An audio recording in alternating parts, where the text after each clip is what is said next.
Okay, back with another live stream. I was working on installing. Let me check my stream, as a matter of fact, before I go on. Get on the desktop and do that. Go on. Get on the desktop and do that. Okay, so that's all good. I'm going to leave it paused there. Let's see. So I was over here. Backup videos being made. I'm going to close extra programs now. Yeah, I guess I'll close Firefox too. Alright, so I'm on the desktop. Okay. Now, I was in the middle of installing Fedora 32 Mate. I'm using this, it's called the Fedora server net install, but it will do any of the desktops they want. It's got multiple choices in there, a couple different, about 3 or 4 different kinds of servers you can set up. And I'm doing Mate desktop, and I was thinking I'd just be able to do. Now this is on an actual server, HP DL380 G7, but I'm going to set it up as a desktop machine. But then I'm going to run. I probably will go ahead and install my web server, which is running on a laptop over there right now. Install it in a virtual machine on here because I don't want to expose my desktop. I want this to be my powerful desktop, you know. 2 6-core processors with hyper-threading, 24 cores, and 64 gig of RAM. That's what I want for my desktop, you know. But you can definitely do a server and everything. You know, I can do multiple virtual machines, whatever I want. So I didn't want to do it with a hypervisor. I've never used one before. I've watched videos on them, but the thing is, I don't want to have to work remotely. You know, I don't want to have to use another desktop machine to. If it's on a hypervisor, you got no GUI. You know, so this is the way I'm going to set it up. Of course, I could always change it later if I didn't like it, but I think that's the way I'm going to like it. So I don't have to have a server on the server, although it makes the most sense. You know, I can put it on a desktop like I used to do again or whatever. But the only reason I'm using a laptop instead of desktop because all my good old dual core desktops I was using, the fans kept going bad in them, and there was too much noise. And I think they do make more heat than. It's hard to tell. The ones I've been using were Celerons. They didn't make as much heat as a Pentium. And this laptop is a Celeron. Yeah, I've used this one. I've used this one on another laptop, and they definitely don't make much noise at all. And but they do make. You can tell a difference in the heat, but I don't think it's too bad. But anyway, this the server. I'm planning on putting it in the closet and venting the closet out to the attic so that I can leave it running all the time. If that doesn't work out, then leaving it running all the time makes too much heat, even with the vent or whatever, then I might be able to just run it in the daytime, you know, or something like that, or when I'm awake, you know, but not when I'm asleep or something. When I go to sleep is when I like when I've had to run couple of desktops like my server and my regular desktop all night. It just makes the noise wakes me up and the heat gets to me too. So this is my bedroom. Well, it's got to be. What I'm doing is I'm using put an 8 gigabyte video card in it, and it has an HDMI out, and I've already had a 30-foot HDMI cable that I hadn't been using. I bought, and today I just install or put on, trying out a 25-foot USB active extension cable. It's working great to go to my KVM switch so that I can use my regular mouse and keyboard on it. So it'll reach to the closet and further, but it's the only good place I got to put it. So anyway, I thought I could use the automatic partitioning and just zip, you know, install this Fedora on here, but it came up with an error saying not enough space, and so I started looking into it, and it's been since Fedora 29, since I've installed Fedora. So you know that's this is 30. That's 2 years, I guess. Yeah, 30, 31. 29, 30, 31, 32. I think 30 might have been just about out when I was doing that. Anyway, it's been long enough that I've, and they do change things all, you know, each year. They change a little bit here and there. But this Blivet GUI partition editor was in there. I don't, and I have it on this system, but I don't use it. I like gparted better. So anyway, and this one, I just opened it up, the one I have on Fedora 28. That's what I'm running here on this machine I'm streaming from. And they aren't exactly the same, but and I'm doing this via the reason I'm able to do a graphic GUI stream is because I'm doing via remote BNC remote desktop. So I booted up the installer on the server on a USB stick from the ISO, and you have to just do a couple of commands. You do space at grub. You have to halt. At grub, you just well, you've got to hit like I always hit the up and down arrow keys. I get it stopped because it's going to count down and automatically boot and check the after about 30 seconds or something, it'll automatically check the media. But I don't need to do that. I've already done that, so I just move it up to the boot set position there, and then hit tab, and then type space inst.bnc. Hit enter, and then that will boot it up with BNC server, and you don't need a password or anything, and it'll show you the IP address and the port, and you can connect right up. So, but now my problem is getting. I finally just kept comparing how my partitions were on this system because I can't remember exactly how to do it manually, and I tried to get around it. There's automatic, custom, and Blivet manual partitioning. It turns out that I'm better at doing it this way. That custom one was not doing what I thought it would do.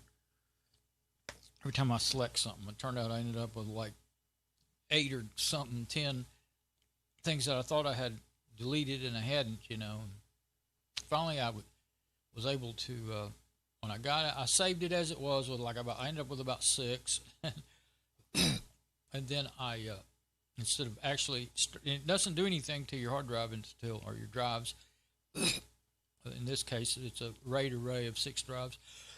It doesn't do anything till you hit start install, and so then I just clicked on.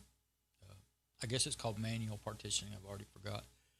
And so here I am. I was in the middle of getting started on this, and my router auto rebooted at 4 a.m. and I lost.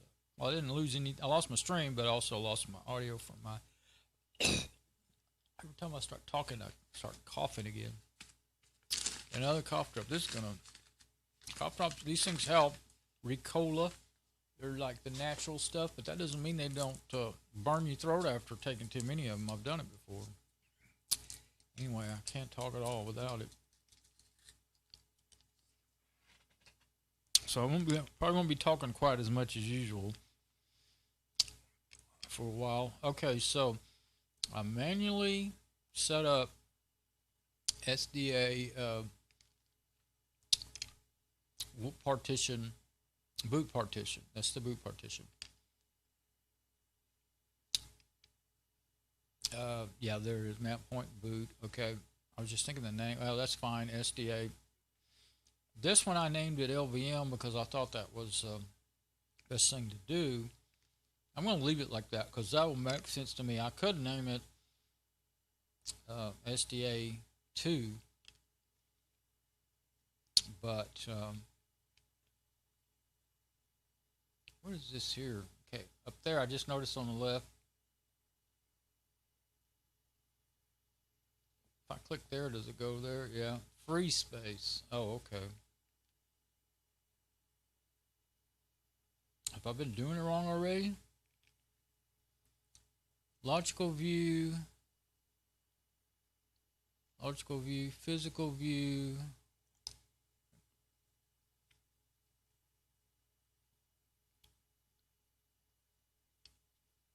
SDA 2.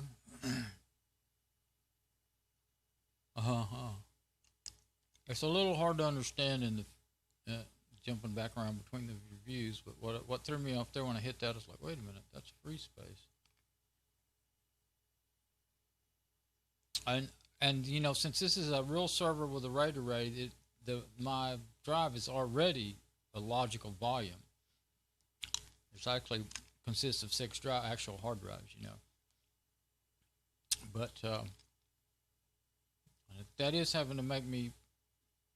Well, I've never done this before, so I've been watching videos about it for several years and learning about servers. But you know, when you really actually do it, that's when you find out. And I already set up I left that free space for my swap. I haven't done that yet.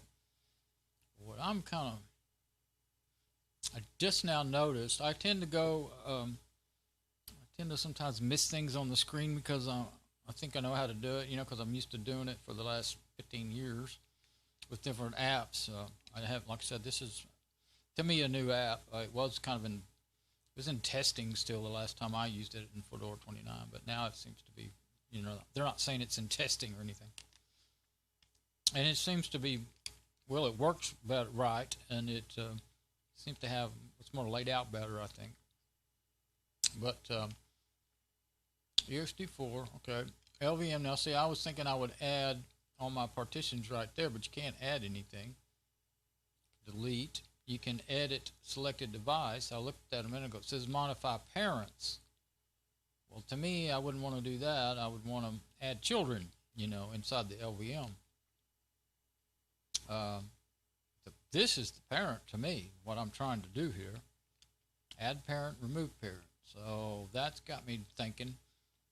And the actual parent would be, the parent of this would be the logical volume, you know, the RAID array. I think you can do this.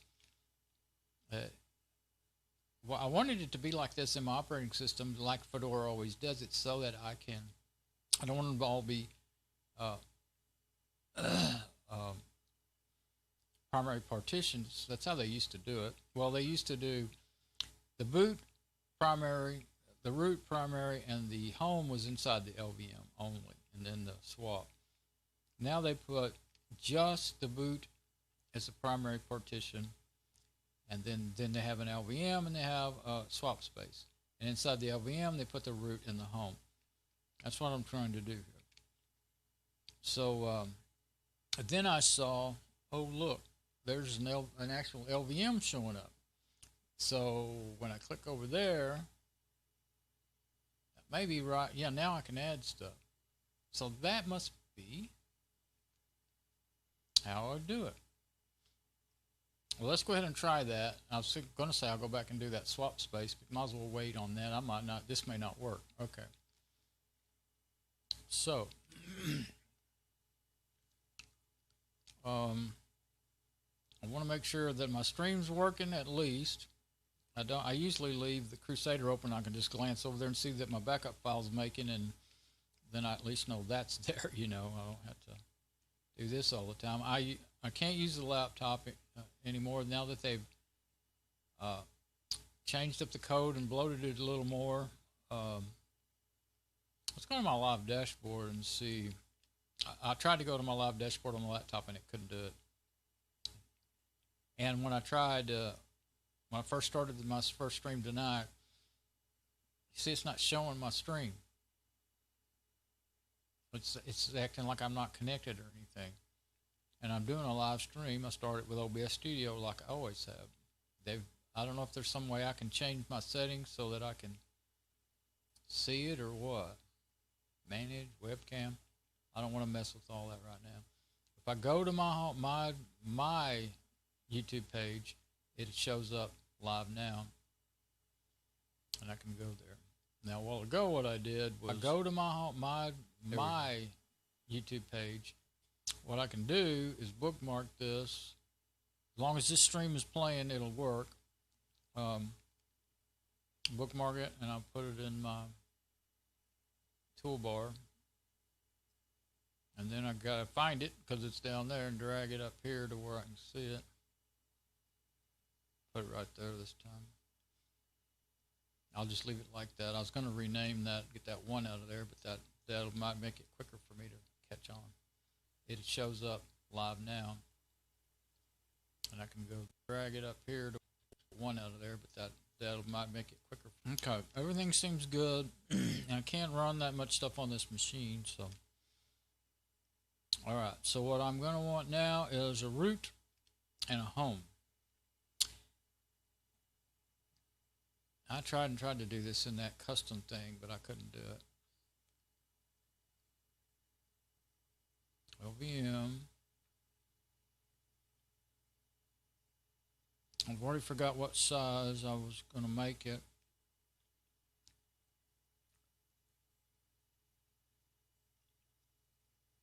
Oh, okay. Doesn't look like I can do what I want to do here.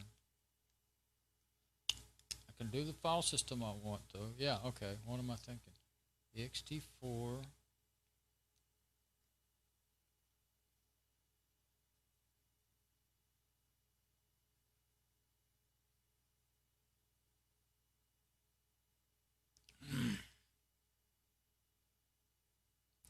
Yeah, I want root first, then I'll do home. Okay. Root. I don't know if I want to give it the name root as well. Toot. Rudy Toot Toot. I'm going to do it that way because, I don't know. Let's leave that name blank because sometimes it fills it in with the right, proper thing. It's got to be the proper thing or the file system won't work right. You know, the operating system won't work right. I know the label should be fine, I think. When I was doing it in that custom, it was filling things out for me, but it was not kind of turning out the way I wanted. Maybe I wasn't getting in the right place. That's what I want there. Size is what I need to change. 650.5. Well, let's go ahead and get the calculator opened up. I can't see my calculator. I like it better, but I can't see it good anymore. Let's see. So I was using the computer calculator before and it was working. How do I want to do this? 650.5 divided by 3. I think this will give me, I don't know if I really want 216 gigabytes of root. This is my idea, about a third of it for root, but that might be more than I really need.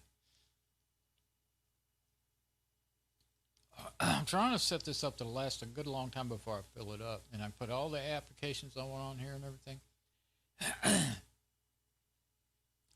But the thing you always fill up first is your home directory, and what I've been having to do with this system I'm working on right now, it's only 250 gigabyte total, is I have to when I make videos, you know, always have to make sure they're backed up to my USB drives and then delete them off my file system, so you lose the original. And if your backups didn't go as planned, I try to always remember to double check before I delete the original, then you've lost it. But I don't. Third might be a bit more than I really need. Not trying to think of how much. Kind of hard to figure out. It's just like a guess in the dark, really. Other than this system's pretty well built up. Let's see. It's 50 gigabytes is what it was. I saw it over and over a while ago. So I don't know. Maybe 100 would be plenty.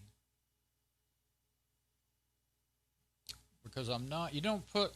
The only thing that grows your root partition. I've run out of space on my root partition before, and it was a real pain.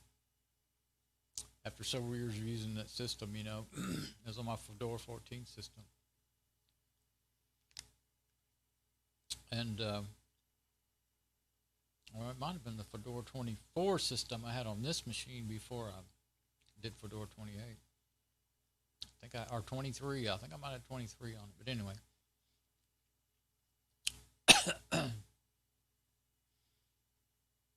Sort of thinking that maybe 100 or maybe 150.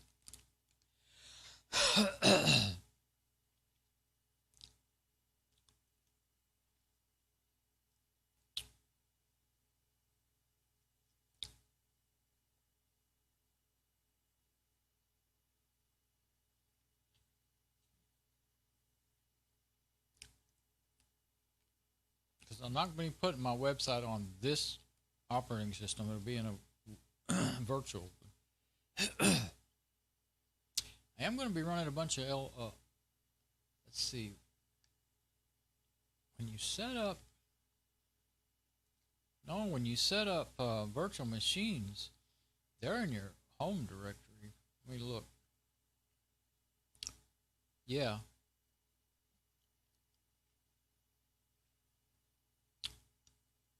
So if I go to my home directory,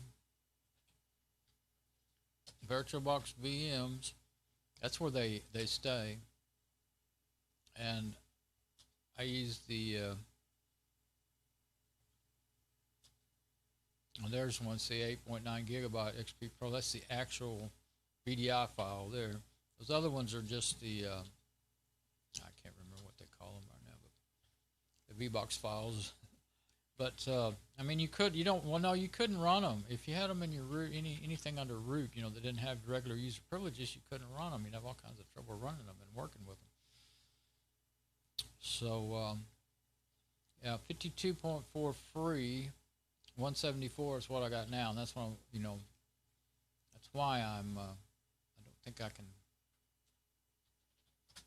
can't go there, but it's 49 gigabytes, like I said. Shows 50 on some other things I was looking at. So it said I want at least 100. I'm just trying to decide if I want 100. That's my screenshot, so I could look. Trying to decide if I want 100 or 150. I think since my virtual machines, I'm planning on doing quite a bit of virtual machine work. So I think I'll do it that way. Not going to put the name in there, because the label usually shows up in most stuff anyway. I hope that doesn't give me you can always do that again later, I think. Yeah, the name you can do without reformatting or anything. The label, I think you'd have to, I think you can change that. LVMG 650 gigabyte. LVMVG. Okay. See if that's turning out like I want.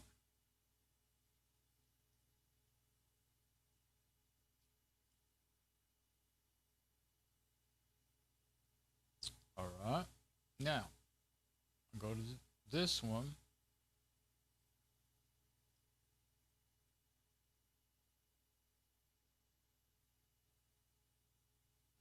Now, I can either click that box or right click. I'll click up there just because that's how I did it last time. Make sure you pay attention to the file system. It always defaults to XFS, and my Fedora 28 system won't even read that. That's what's on. Always comes on USB sticks and SD cards these days. Now then, mount point. I still can't remember. I don't think there's supposed to be a trailing slash for that. I cannot remember. Let me go look at my screenshots. I was making a bunch of screenshots, and some of it I did automatically. Let's see if I can see something that'll remind me. Yeah, they don't do those were automatic. No trailing. Sometimes that's important. You got to do that. So, yeah, there's the bunch of the 11 of them, 11 partitions. Stuff that see, like I didn't even know that one was being done. A lot of them I didn't even know that's what was happening. This was in that. I said manual, but that was in the custom, not the Blivet GUI. So I'm trying to get to where it would maybe explain what I'm talking about, show them. I took a lot of screenshots trying to figure that out. Nothing. There we go. Okay, so there's automatic, there's custom, and what I'm doing now is the next one, Blivet Advanced. It's actually much simpler to me than that custom one. So, home, label, home. I hope I'm doing that right. It might be that I should call it name home. Or I should do both. Let's see what happens when we call it home. And I can always edit it. I saw that a while ago. ext4. And the rest of the space that's available in that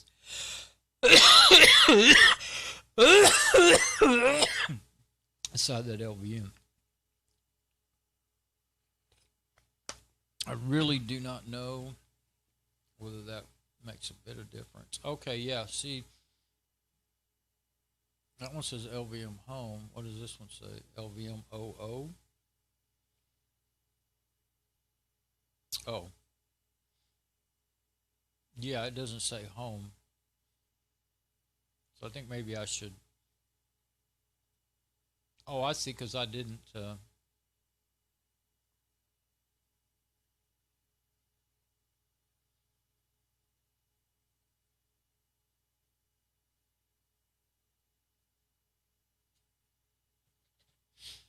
Maybe I didn't set the label. I can't even remember now.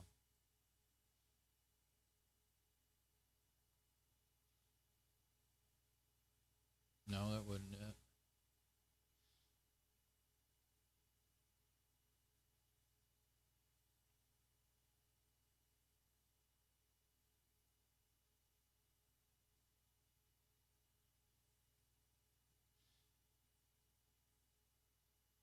It won't let you edit it the way I thought.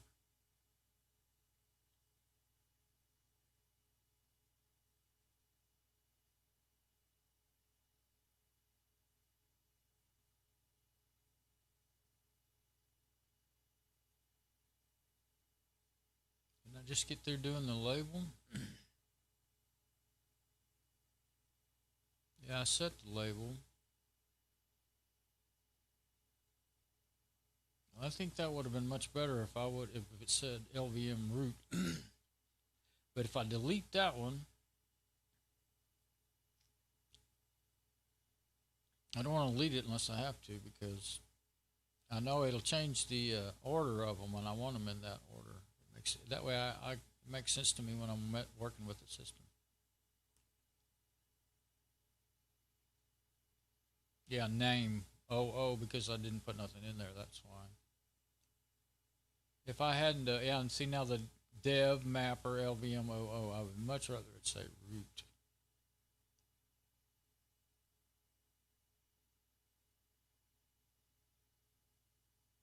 It says non-existing, but I guess that's because the work hasn't been done yet. The parent UUID none. It's gonna need that. Yeah, and what I was planning on doing is formatting these things, and then going back to either the automatic, or if the automatic could find them and use them, great. If not, because then I'll know all the rest of that stuff will be right, like the UUID and all that stuff. Otherwise, I'd have to try to use that custom one and set them up, and that throws me in circles. So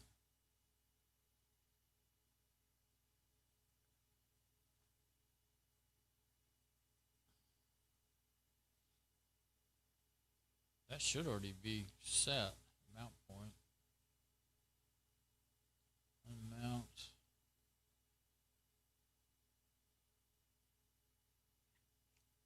The only thing I know to do is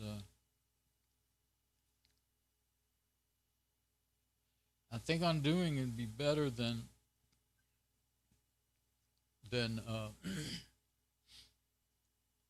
deleting, because I'm pretty sure then that'll make this one before the root in the chain, and that will be illogical to me later when I'm trying to.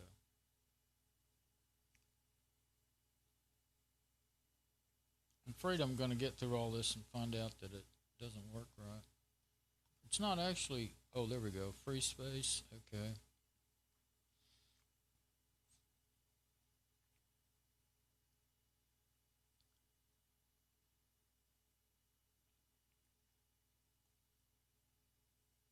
I already tried setting the label, so let's just undo it. I know it's going to be 100 and then whatever's left, so.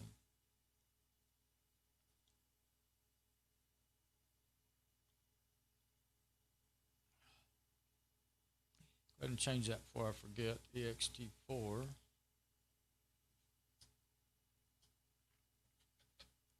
I think 100 should be plenty because I have pretty much all the apps I want on this system, and it's 50 gigabyte for the root.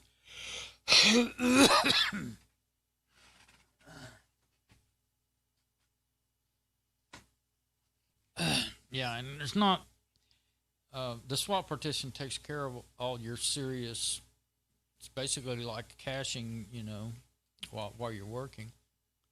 Okay, so 100 label root name, whoop, root mount point, whoops.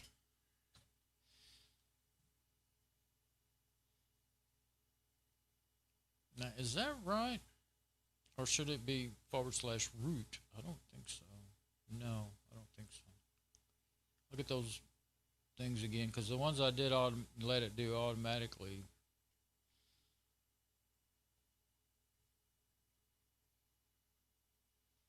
One thing I'm kind of wondering about now is, see, would the whole drive, the whole thing be just / like that? I think, yeah, now that's one of the ones I let the custom partition set up for me. You see, it was / was the root, and boot was / boot. Swap was just swap. You don't mount that.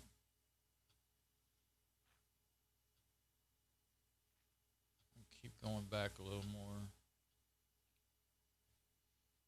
See if I see anything that springs my memory into action here. I really hate that, you know, I'm been getting tired now, but some ways I'm wrapping my head around some of this stuff that was throwing me in circles earlier. Okay, now I'm back into that software. I did have to select, at least this time I didn't have to, it gave you the chance there to modify your selections, or you could go try to find another source for that software, but I wouldn't know, you know, how to do that. It's not in the main Fedora repos. I'm not going to find it. So anyway, yeah, I think that's going to be it. Okay, LVM2, RAID level linear.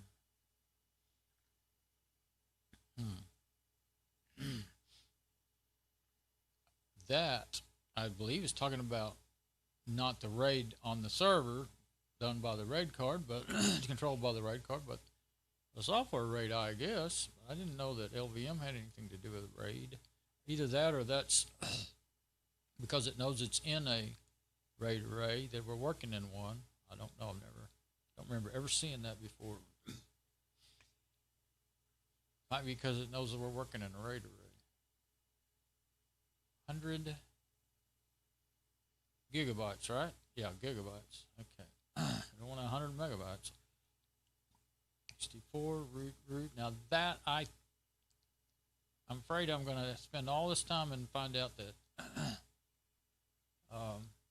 now it says LVM root. So that is going to make sense to me anyway. And it does seem to be doing the addressing right. Click the wrong one. ext4 home.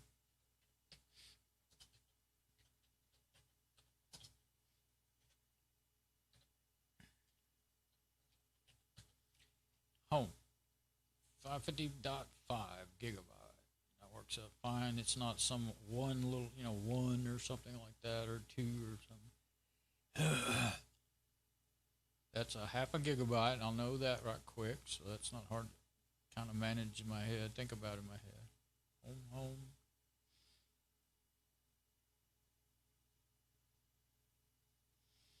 Okay, so now we got LVM root 100 gigabyte, LVM home 550 gigabyte, 0.5 gigabytes. That's something that I like. Okay, now get it back up there because I left off something. That free space that I left on purpose to do my swap, wouldn't do that now. I just figured why do it if it, see these are the different ones you can use in here, and VTRFS would be cool, but because it is like a software RAID in itself, basically. But all these nice GUI tools I'm using right now, if it ever breaks or anything, there wasn't the last time I checked a year or two ago. There wasn't any out yet because it's pretty new. It wasn't testing. There might be something out now, but there's way plenty. I've got like 3 or 4 on this system, GUI partition editing apps that'll work with, it'll do BTRFS, but if something gets broken, it's a whole nother bunch of commands. There are a couple of commands you might have to run if your file system gets broken. Usually it just runs automatically at boot if there's something wrong and fixes it. Anything broken in your ext4 or your I don't know if it'll fix LVMs, but it'll fix ext4s. Anyway, there's GUIs galore for that, but not for BTRFS. There wasn't. Label swap.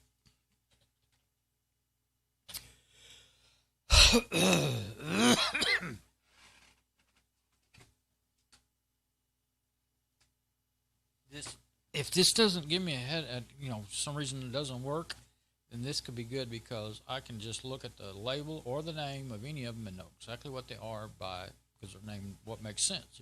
Home, swap, so on and so forth. Okay. Advanced options. Primary. Yep, that's the way it would want it. All right, so now, logical view, we got the boot, which should be primary partition. Yeah, they're all non-existent because they haven't been done yet. Okay.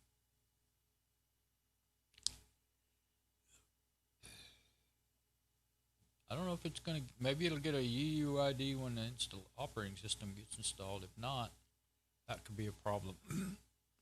I didn't see anywhere asking me to put one in there, though. So I'm sort of thinking I might be okay. This is the LVM I just built all those in. And then here's my swap. So if I go over here to the LVM and view inside of it, then I'll see my root partition, 100 gigabytes, home partition, 550.5 gigabytes. Okay, so I should be good.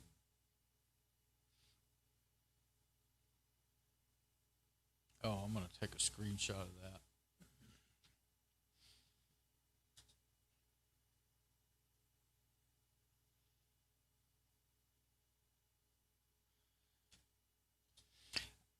I've been kind of liking to, do full screen. I should probably close that now. Okay. Before let's click done. I want to check my, oh.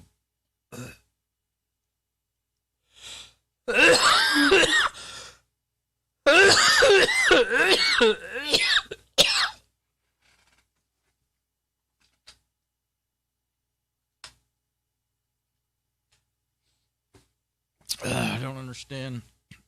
Let me look this over. Maybe it's not all wrong after all. I decided it was all wrong before. It was all empty. I had no nothing. Logical volume. 1, 2, 3, 3. Okay, partition table, yeah. I think that's because it needs to be destroy format. Well, because it's empty. Format unknown because it's empty. I need the MS-DOS partition table. SDA1. Oh, you don't see where you're at. Logical volume. Logical volume, logical. I do remember now that you do see, when you look at the layout of what it's actually doing, is shows more. I've never seen it show twice what you thought you put in there. Physical volume, LVM. Could be because it's on the server and 1, 2, 3, 4, 5, 6. I'm starting to wonder, is this all the actual hard drives in my RAID array that I'm seeing here? If you count that one, that would be 6. And so then, let's see, do that again. 1, 2, 3, 4, 5, 6. Yeah, that's the formatting of the whole. This is a logical volume I'm working on to start with. I know that in the RAID, the RAID array, 6 actual drives set up in a RAID array. RAID 5. So, and then okay, physical, yeah.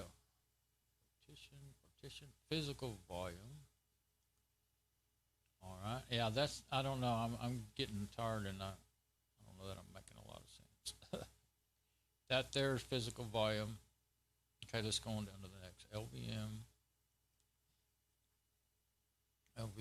Why does it say home twice? Oh yeah, the physical and the LVM. Physical LVM. Yeah. Okay, so I think that's actually okay. I think it is okay. Where's the swap? Oh, it's right up there. I think it's okay, and it's just showing it in a way that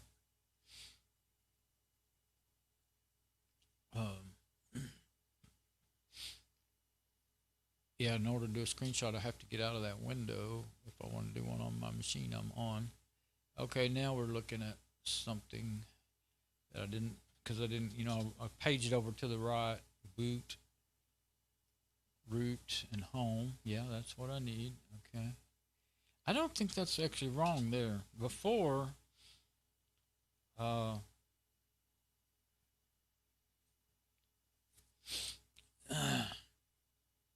yeah, now I can install, but let me check my stream. I don't want to start this and find out that I was not even working.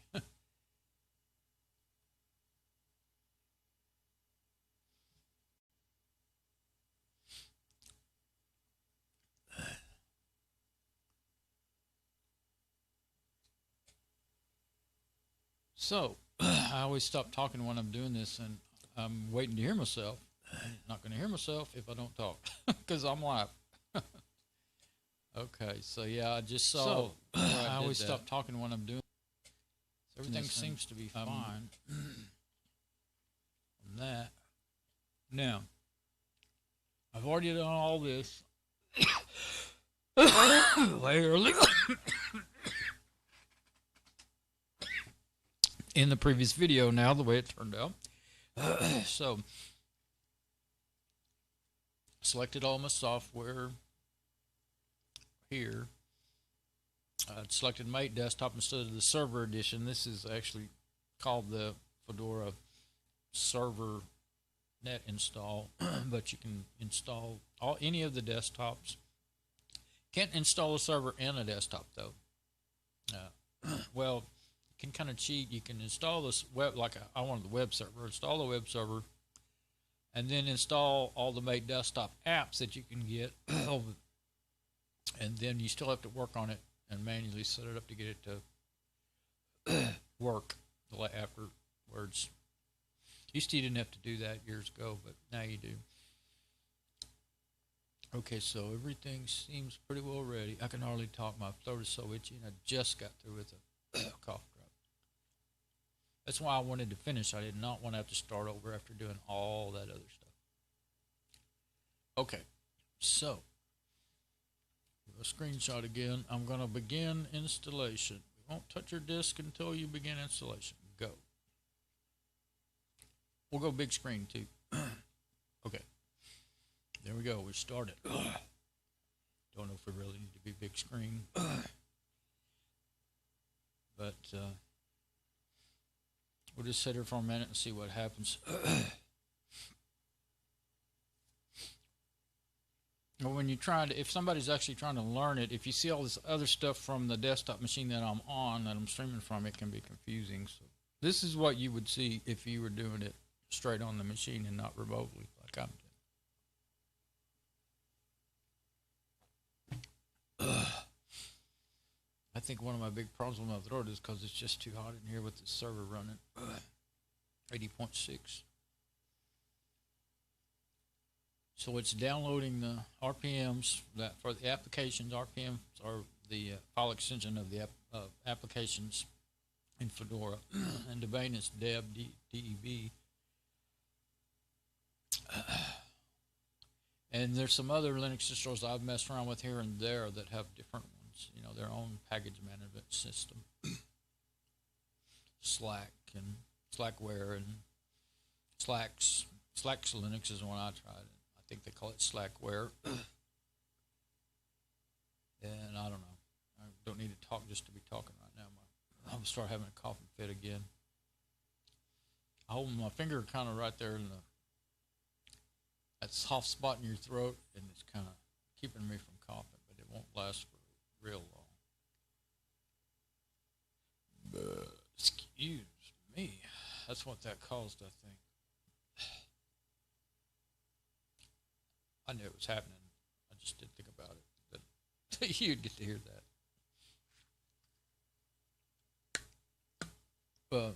Linux applications are so small. It's amazing how many you can get for such a small amount of, file size. It's downloading 2,962 RPMs, and it's not going super fast. It's only 1.68 gigabyte. Oh, that's 1. Oh, yeah, it is going pretty fast. I thought that was gigabit per second. I think that's gigabyte. I don't know now. Is that the speed or? Oh, 1.91 gigabyte of 3.43 gigabyte. I don't know, but you can see the blue bar moving pretty fast. I think it's telling you how much of each, like that file's total size, that RPM is 3.43 gigabyte. Oh, the total download is 3.43 gigabytes, and it is at 2.24 gigabytes. So that's going pretty darn fast. Yeah, that's about what I would expect of everything I selected, about something around 3 gigabytes, almost 3.5 gigabytes. But yeah, it's moving on real nice, real quick. So if you got a decent, I've got 200 megabits down, which helps a lot, and gigabit router, gigabit Ethernet in the server. So it's getting this, whatever I'm getting from my ISP, it's getting all of it, using it all. Now my upload speed is not very good. It's only 10 megabits, 200 megabits down, 10 up. So like, what streaming a stream only takes around 2, maybe 3. So that's not too bad. And then, or doing it with OBS Studio the way I'm doing it. All my cameras and things I have, they're not all streaming all at once. They're going to OBS and then being put out as they should be.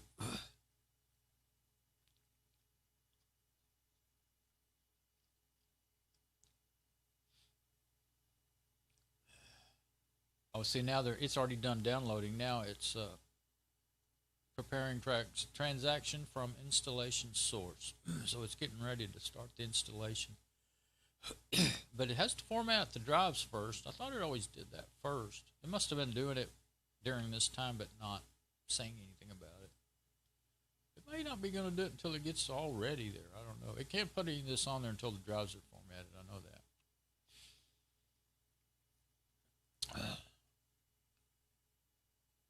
but thinking, since it's not much to see there, thinking how can I do this? Well, yeah, I was going to say I can't have two views of the desktop. I was going to show something else or look at something else, but don't really need to. Only thing I can show is make us miss something. I thought I could do this quick. Foreign desktop. So now you can see the server itself, but there's nothing to see but the lights, and I can do that. That's what one of the things I can do. I was actually thinking about showing the web browser and this side by side, but can't actually do that, can I? Don't have anything to do that because I use, unless I open the web browser, try to resize this small and open them in the same workspace, but I don't want to do that. I might accidentally close this thing. Something really bad. So since I'm tired and my throat's tired and everything else, I'm going to go back to normal. Only thing I might want to do is check my stream again. I sure would like to just be able to do that on my laptop, but it can't handle it. Guess I could try it with, yeah, well, it went nuts whenever I went to the management page of, now there's something new happening. Installing, yeah.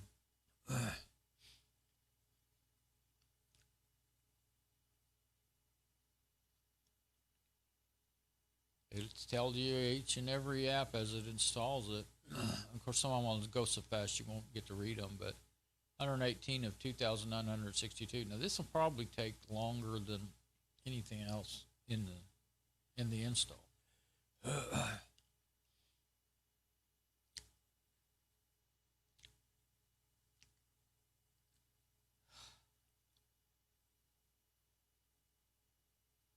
faster now? No, it's 140. I thought that was 1,000 and something. And usually I don't sit and watch it. I usually go off and do other things. That jumping left and right, see, it's just that bothers my eyes quite a bit. I was sitting there staring at it without thinking.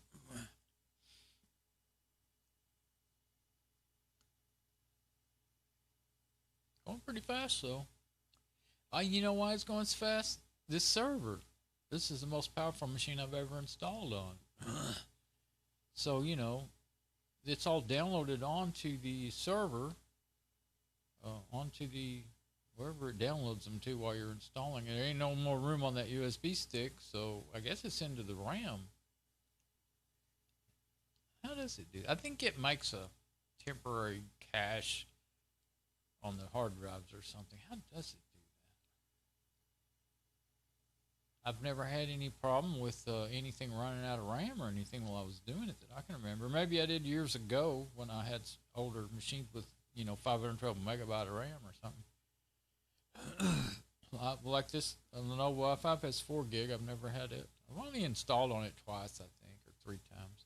Well, I had Windows 7 and a Linux on it for a long time, and then I reformatted it. I can't remember. I had Fedora 23 or 24 on it, I think, with Windows 7, and then I think after that I went straight to 28, and I haven't done it again on there since then. And I left off. I didn't put Windows on it at all. I really didn't have enough space when it was split like that. I did half and half. And if you like Windows or any other operating system, you know how much space you need. You can divide them up, and you don't have to divide them half and half. I just thought that was the best way for me to do it, and make each one usable. One of them. Because before I've done things like my old system is Fedora 14, and it's got it used to have 5 hard drives in it. I think it's got 3 or 4 in there now. But it has Fedora 14. That's the one I filled up the root partition on, I think, or was it? Yeah, I think that. Well, I did. I ended up figuring out ways to get some stuff off of it, but where it would still work. But and I have 25 gigabyte partition with Artist X on it, and another one that's, I don't remember. Oh, it's a 90 gigabyte partition on one of the hard drives with CentOS. No, CentOS. No, not CentOS. I can't think of the name of it now. It's one that you could go online and use their builder and build you a custom build what you wanted of that, everything, all the apps you wanted, and then download the ISO and install it. And that I did that. And it's all right. It's RPM based distro, and I don't know if they still have that on their website anymore or not, but it's a real popular one. It's more geared toward commercial.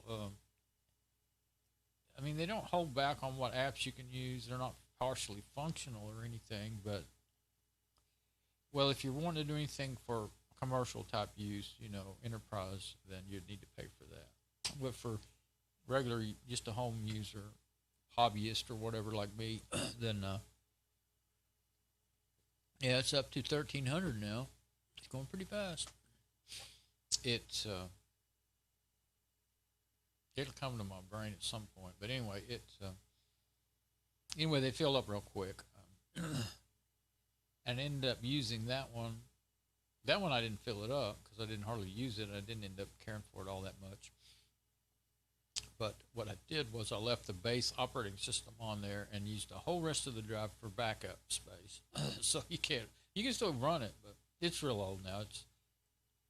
I think it came out a year or so after Fedora 14 or something like that. And the Artist X is on there on another drive. I just took like the first 25 gigabyte of that drive and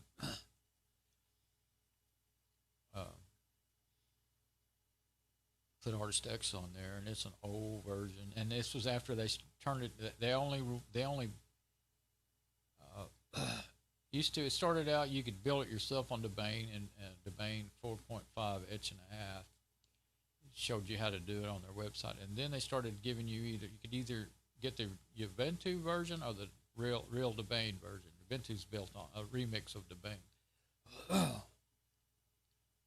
Yes, I call it Ubuntu on purpose because it's bent out of shape. It don't work right. The automatic updates have never worked since the first day they came out with it. I tried it. I tried a bunch of them back in the early days. Anyway, anyway, it's fine. I just don't care for it myself. But anyway, it's the Ubuntu version that I have on there, and it never would update from day one. And they wouldn't even tell you how to fix it in the command line. Like from the first, I mean, when I really got into computers, I was introduced to them in high school in 1975 on a DOS interface, and I knew how to type because I'd taken typing in junior high, but I didn't want to learn all those commands. I didn't think I could, And then in about 91 or something like that, a friend had a Windows 3.1 machine, a 486 that was on the internet, dial-up, and I tried it out. And there wasn't anything on the internet back then. It wasn't too interesting. And, I learned a little bit, learned how to make a spreadsheet and stuff like that. And made me an address book with phone numbers and stuff in Microsoft MS Works. And here and there, I remember I messed with a friend's laptop. It was a 486 laptop. That was cool back then. That was cool. It was an expensive laptop back then. And then I did a bunch of updating on my database because what I did is I made my phone number list, and then I'd keep the file on a floppy, and then I would print it out and keep it in my wallet. I'd have all my phone numbers. Make it really small. Back then I could see good. But anyway, 98 is when I finally really got into computers. We got a new Pentium 3, and it got on AOL. And from then on, I was hooked. And but I didn't, I wanted a graphic user interface. Like I said 100 times over and over, my eyes swap letters and numbers, and I can't be good at that because of the way my eyes are. Can't type real accurately, and don't see things right. So anyway, I would always in Windows. Well, of course, they didn't kind of push you towards the command line like the Linux community does, but there was, you could do just as much in the command line in Windows. I did learn a little bit. You had to sometimes to fix a broken drive or something. But I always learned ways to do it in a GUI. I always figured I'd always find them, to get the freeware and the shareware and all that. Then in 2005, when I got into Linux, I did the same thing, but with, I was using Fedora Linux, but it was a remix called Black Linux. Well, it came with just more stuff than I ever really used, It was a cool distro. That's why I got it, because it had everything included in the kitchen sink. And few years later, I actually found an app called the Kitchen Sink. Got a kick out of that. But anyway, the funny thing is, Fedora 14 to me was the pinnacle of the GUI, GUI Linux, graphic user interface. You really didn't have to do much of anything in the command line. Then year after year, little by little, there was things that start dropping away. People quit working on the projects they had been that were GUI, and they didn't. The next version wouldn't have it. And like, there's a beautiful graphic user LVM editing app in Fedora 14. It's not available anymore. Period. Can't find it anywhere. Definitely not in the Fedora repos. We're getting close. 2435 out of 2962. Although the bar is way over to the left, well, I guess that's because it's showing the progress of the overall installation, I guess. But it's all LibreOffice. I see all kinds of PITVI video editor. If I pay attention, I'll see all kinds of things. I'll know exactly what it is. A lot of them are dependencies that it wouldn't, the names may not even sound anything like what they're really for, Audacity, CAF, what's that for? GuitarX, oh yeah, I know what that is. Yosemite, I don't know. Hydrogen, that's a drum machine. I think I saw one called Rack-A-Rack. It's a live, real-time guitar effects. See, all those groups are going to install a bunch of cool apps. That does take longer. Like, if you're in a hurry, just do the basic desktop. Just click the desktop you want or the server you want, and don't add anything don't click on any of those other things. Well, if you're going to do pretty much there's some stuff you're really going to want, and if you don't do it now, you're going to have to go find them either one at a time, or you're going to have to learn how to install from groups yourself in the command line, like I was just talking about command line. And I've learned more and more about the command line in the last 5 or more years. And it's not that I wasn't afraid to work in it, like people always used to write out on their, don't be afraid of the command line. It's not because you're afraid, you just don't want to screw with it. But at least for me, I didn't want to mess with it. And I knew I couldn't remember the commands. I always have to go back, and that's the other thing. My memory's worse than ever now. But when I see things, everything to me is visually tied. If I see things, it sparks my memory, And it's visually and auditory for me. I can't keep from listening. I guess I was always been that way, that far back as I can remember. But throughout the whole entire 90s, I mixed sound for bands, so I really trained myself to listen, And so but I was always that way. I remember in school, I would hear everything that was going on, and it would take me away. If it was more interesting to my brain, then it took me away from what the teacher was saying, or if I was trying to read, I never could hardly read at all. And if I could get in a quiet place, then I would comprehend every word completely of what I read. But until I got into computers and I did that in a room by myself, I couldn't read I couldn't read 3 lines and know what I just read, you know, because there's always noise, you know, family around or whatever. And once I got older and my health got bad and I couldn't do all the things I used to do working with my hands, I started get. That's one other reason why I got into computers, and I just naturally did it. Well, we set it up in one of the bedrooms, and that's so I was in there by myself, you know.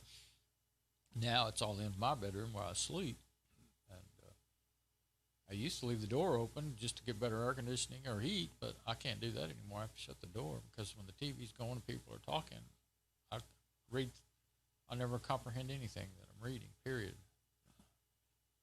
And especially if I'm watching videos, that would drive me crazy, you know, the competing noise. Sometimes it does bother me if they turn something up loud, watch a movie or something.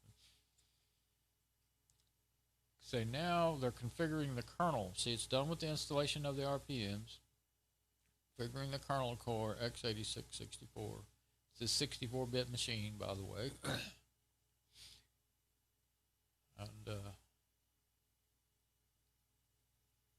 And so that's why the blue line is still way over to the left, because it's giving you an indication of what's going on right now, but it's also giving you an indication of the overall progress.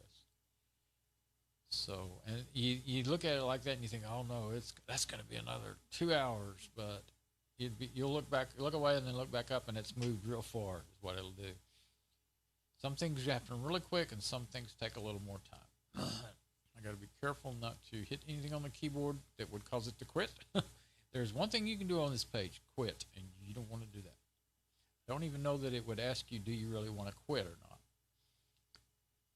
That's why I clicked away from it. Yeah, I saw the blue line jump up a bit.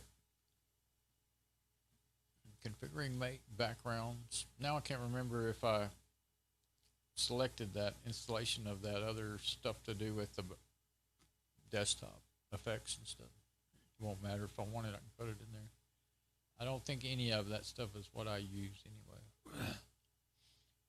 Can't think of the name of it right now. But yeah, this server is so fast with 64 gig of RAM, 2 6-core processors, and with the hyperthreading, it shows up in software, you know, checking apps, and like I've already looked at it in live systems. It shows to have 24 cores, and my Lenovo i5 that I'm streaming from right now, it's a quad core, and it doesn't show up to have 8 cores, you know, in the software. It shows up to have 4 cores. So, but it's newer by, well, I don't know how. I mean, not this. The server's 2010. That might be to 2015 or 20. I'm not sure. It's not all that new either. It was given to me, had Windows 7 on it, and it got malware on it, and it messed it up, and they didn't know it. It was being used by my friend's company where he worked, and see, now it's moving pretty fast. Anyway, the service they used, I think, just rather than go out there to fix it, they gave, anyway, they decided, I guess they'd have to pay too much to get them to come over there to fix it. They couldn't fix it remotely, so they decided to buy another machine and get it. They were going to throw it in the trash. That's what this company, there's all kinds of computers he got and things, monitors and stuff that they were just going to throw in the trash. Matter of fact, I got another one from that company too. It was one they used for a surveillance system. It was much older, but it was cool. It's called. It's on the front. It says Net Pro Max is made by some company that's It was like a kit computer, you know, like you get from Tiger Direct. Is what you could tell by the box and everything. And it had a Zeus motherboard and a really cool 6-port or something video card for with BNC connectors for the old analog surveillance cameras.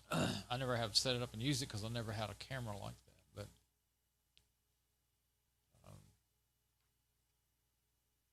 oh, there we go. We're done. That wasn't near as long as I was thinking it would be. Sat there and jabbered the whole time. Okay, so I'm just going to click it. I started to go get a screenshot, but I'm going to, it is successfully installed. Reboot your system. Now, if I just click reboot, I might as well get, I think I will get a screenshot of it. It's going to lose connection, but I need to get that USB out of there so that it will boot to the, see, how am I going to do this?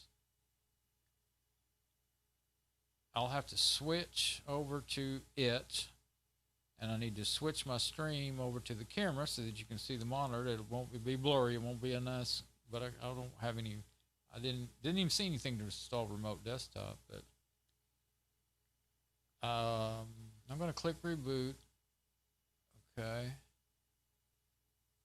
And then I'm going to click on the camera. Let's see. Stream 2. Now. Yeah, okay, that's still working good. So, switch over to that machine. And then switch my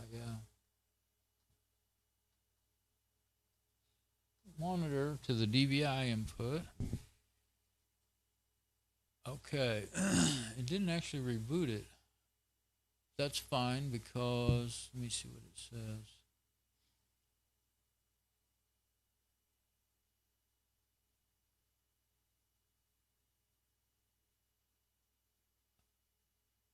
But I added a few more lines under those warnings that I really don't even know what they meant. They didn't hurt anything. I knew that because I'd seen them before. File user. I'm going to try to read it all. I think maybe it didn't take the reboot command is the only thing I can figure. Pain is dead. It may be talking about the VNC being dead because when I clicked on reboot, of course. But that's okay because I don't have to go nuts trying to make it work. I think the best thing to do is to hard shut it down, take out the USB stick, and then turn it back on. And we'll see what it looks like for a little bit, and then I'm going to quit and go to bed. Okay, let me get over there and do that. I'm not going to switch the camera or anything because I can't without switching all back to the other machine.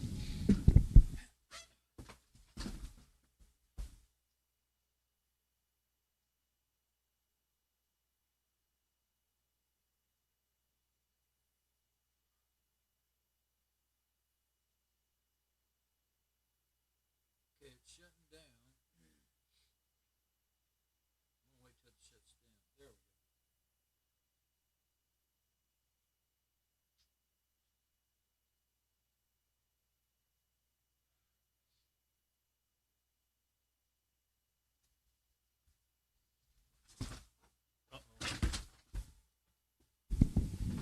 I just thought I shut it down like that. Well, I didn't leave it off long, so hopefully the video card didn't heat up like it did last time. So far, it's not super loud or anything. I think I left it off for 5 or 10 minutes and then turned it on last time. But boy, that was, I couldn't stand it. It was like it was the loudest, most horrible sound, and it sounded like it was going to break the blades, and it probably would have because they're really thin plastic. So, let's see, are we on the, we're still on, whoops. Yeah, don't fix it and it'll be, and you won't break it. No, it doesn't want to select the DVI and go down. Now I messed it up. Dang it. This monitor.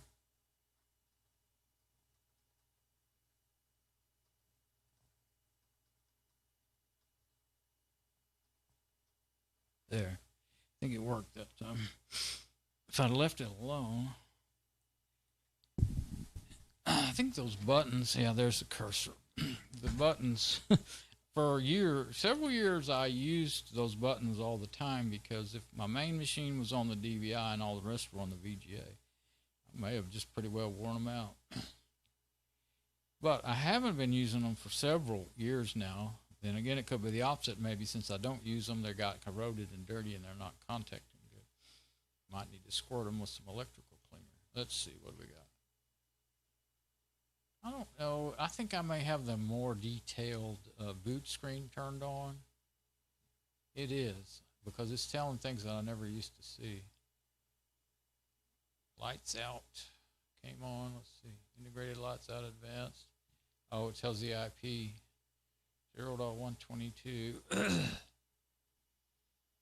Ray controller. And once I, you know, don't feel like I need to see this other stuff, I'll put it back on the normal. Now I should see the Fedora boot screen. Yes, I do. All we have is the first kernel and the rescue mode. Perfect. This will be, I booted it to Fedora 29. The reason I didn't do 32 is because 32 is too big for my USB sticks. They're only 2 gigabytes. There's Fedora. First time. Well, no, I think I did see it in the virtual machine, I think. But I don't remember it looking like this. This is the Fedora 32 boot screen. You got Fedora at the bottom. I don't know if you can actually see it. And then a little swirly thing, which is really, I like the, got so used to that. It was actually a hot air balloon blowing up. What it was supposed to be. I didn't know for years, and they used it until, heck, it was on my machine I'm running. Yeah, Fedora 28. It's on it. This is just looks like one of those Windows things. You know, it's just a little circle going around and around. I hate that kind of stuff. You can customize that stuff. I might end up doing it. Of course, what I can do, there we go. What I usually always do, and I should have done if I'd have been thinking. I just hit I use the arrow keys usually, but I think you can hit pretty much any key on the keyboard. Well, maybe not escape, but anyway, without messing it up. Then it'll put you into the command line and you can see what's going on, see if there's any errors. Of course, they're so small the text I can barely read. I can't really kind of read it. See, that's the best I can do on the camera. I can't make it any clearer than that. Those are only 2 megapixel cameras in those phones, and my new 13 megapixel, 4K. Yeah, it's really 4K. 13 megapixel sensor in my new camera. It's autofocus and white balance doesn't do well on the screen. Sometimes it works, sometimes it don't work at all. Okay, what is it saying? Please make selection from the above. 1 to enter the network configuration. Spoke C to continue, quit to quit, R to refresh. Network configuration, wired, so-and-so connected. It stopped and it's acting like I need to do something here. Please make a selection from the above. 1 to enter the network configuration. Spoke. This is the name of the app. C to continue, Q to quit, R to refresh. Maybe this is like a one-time deal. Well, this has already been configured. It says it's connected. Could be a one-time deal on the first boot. C to continue. I was going to wait a little bit because it might time out and just move on. Waited a pretty good while now, though. I'm going to say C to continue. See if that works. Didn't do anything. There we go. It did continue. Oh, it put me into the command line. It didn't give me my graphic boot screen. Don't tell me that's not going to do right because of me installing it with that net installer. What if it was, you know what, I did not, I think I left out that section of, I might have messed up. I left out some of that stuff I thought was just for bells and whistles, and it might have been what makes the graphic user interface work in Mate. I can't think of the name of it, but I think, I was having trouble, and I kept going back and forth about should I have it, should I not have it in there. I mean, I can install it with the group install command, but let's see. So it's a command line login screen. So let's go ahead and Let's log in as root first. Okay, and then because I may have to install something or do something.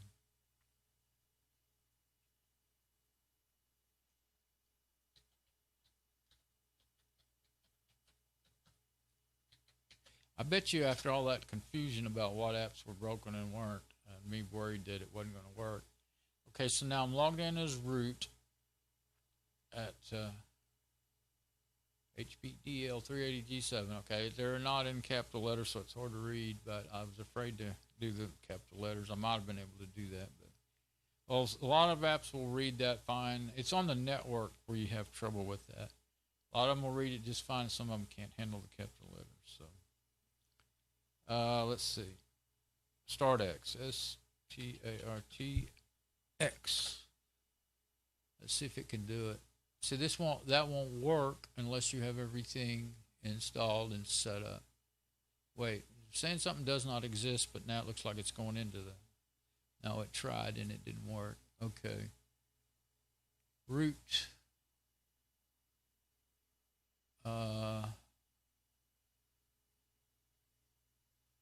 Serve auth dot 2638 does not exist. Root X authority does not exist. Root X authority does not exist. Xorg server.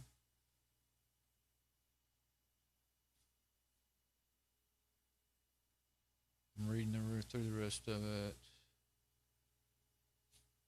I did not realize that maybe that's why Mate wouldn't do right.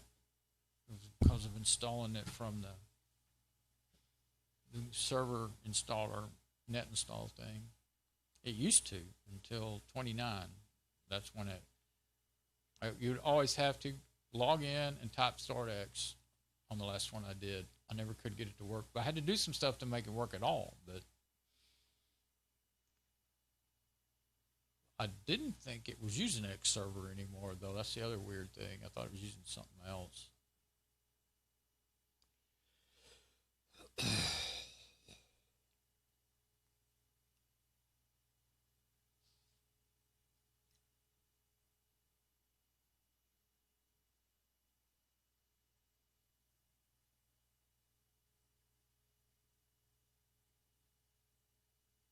Says it's using config directory x11 config D, just like normal.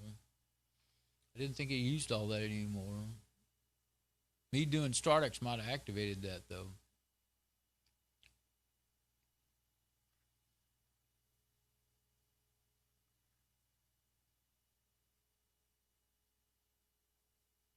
The X keyboard keymap compiler xkbconf reports internal error, could not resolve key system. x86 full screen errors from xkbconf are not fatal to the X server. XINIT connection to X server lost. Waiting for X server to shut down. 11 in parentheses, or is that? Oh, that's Roman numeral 2. Server terminated successfully. 0. Closing log file. All right.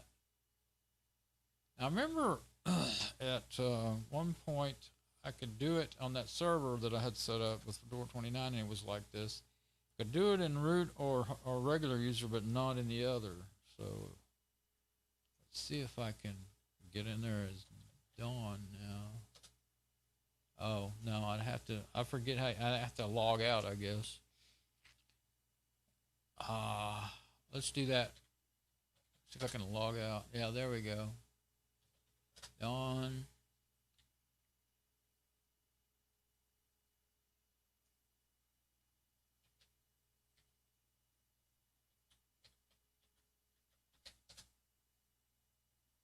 startx.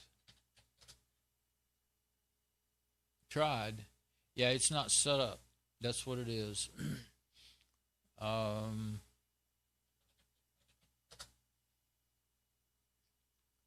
Okay, I'm going to try this. can't remember. You know, I think I did go ahead and install that remote admin thing. I can't remember now. I'm not going to go working on this like crazy, though, because it seems like a really good stopping point since I've been doing this for a very long time tonight. But I'm going to get on that desktop here and double check my stream before I go any further. And you can get, I can do, see if I, since I set up that remote admin, if I did like I think I did, then I can do a remote terminal, or I can do, there's an app called Cockpit that will talk to that. Those applications that I think I installed, now I can't even remember, since I was those applications that I think I installed, now I can't even remember. There we go. Okay. I don't remember its IP address is the thing. Actually, the IP address is going to be the same as it was in the remote desktop. I don't think you can get, we could try it just to see. Oh, it won't be on 1 anymore, though. Yeah, it's 114. Well, that would be as good of a way to do it as any. Let's see if it has it. No. Okay. 114. Let's see if we can get there. Can't remember. Oh, okay. I think I do remember here. I don't see it in my list of recent. 114 port. I think it's 9090 or something like that.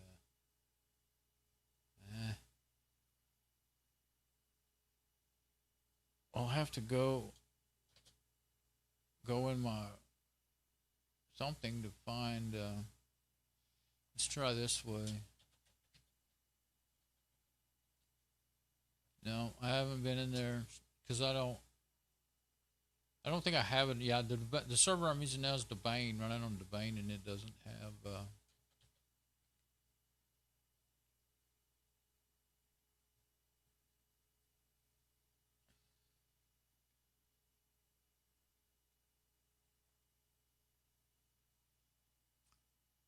Enable HTTPD, that's something different. Net installer error. Okay.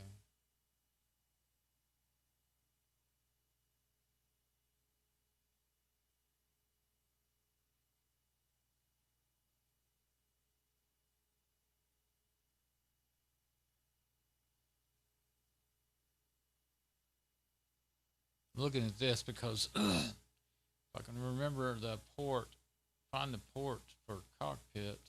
I know I used Cockpit a lot in Fedora 29 when I had it on the IBM desktop that I had it on.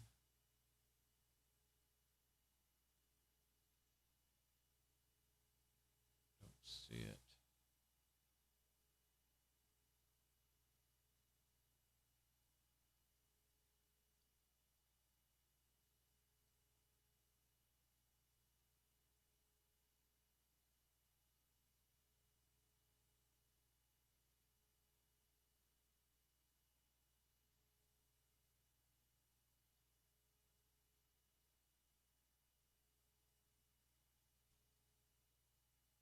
Well,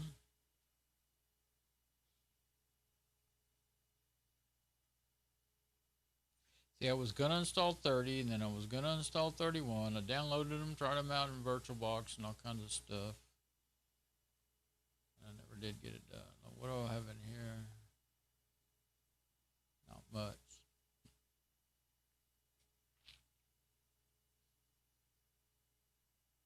Oh, here's some more Fedora stuff. Some of them I didn't put in versions because it makes it hard to find it, you know. So DNF downloads. Install Plymouth bootloader. That's what I had to do. I'm not going to try to do that. Well, I could do it if I hook up a remote shell.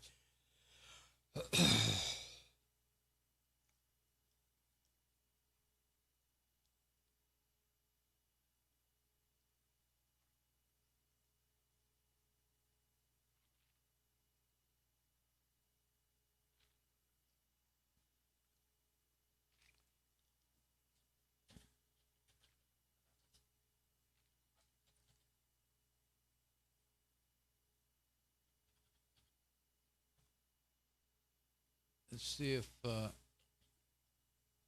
some Fedora. There we go. Yeah, it was 9090. That was the port. So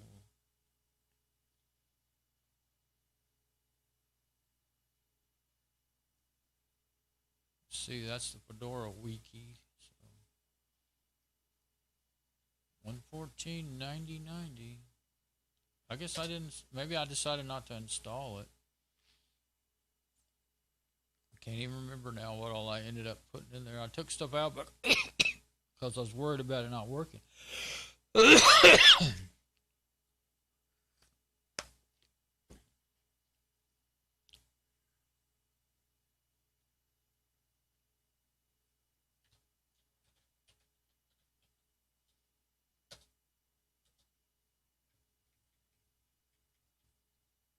Well, I think that's the wrong way to try to get in there anyway.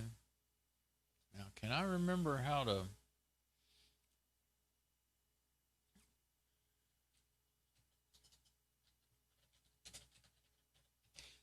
Can't remember it. A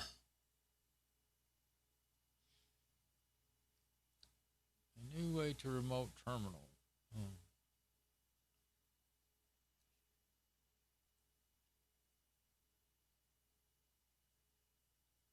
I don't believe I have a SSH server running though.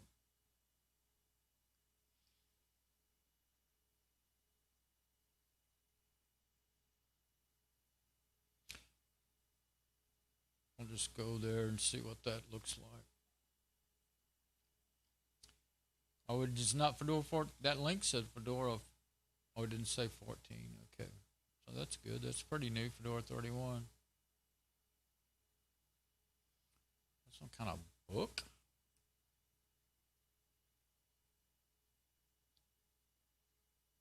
That's trying to sell a book. That's not. There we go. Fedora project.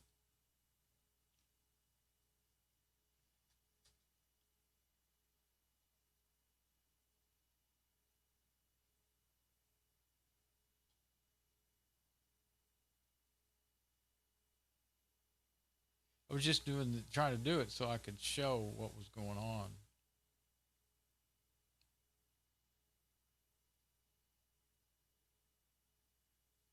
That's Fedora. That actually is Fedora. Oh, chapter 16, sharing your desktop.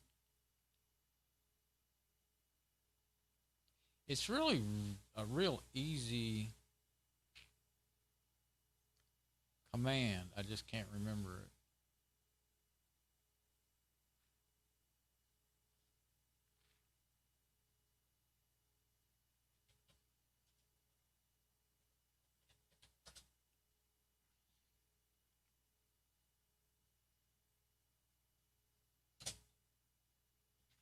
Go ahead and say Fedora 32 because it might not be able to.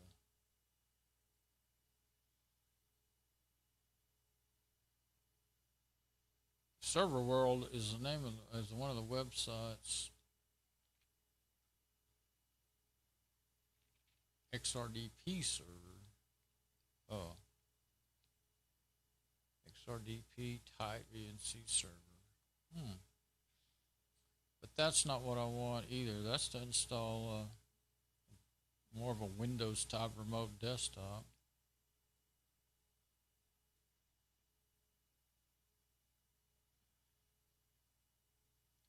That is the site where as soon as I saw it, I knew that's the site where I got the information of how to make, MATE or XFC or whatever desktop work when it install it with this and it doesn't work. You can't go back and run it again either. It would only reformat it. You can't just add and take away with this net install.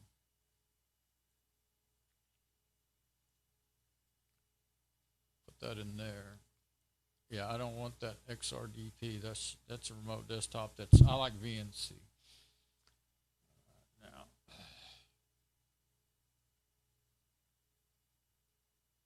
And I cannot stand that. It just drives my eyes crazy. Even though it's very convenient, to have those there, I can't stand.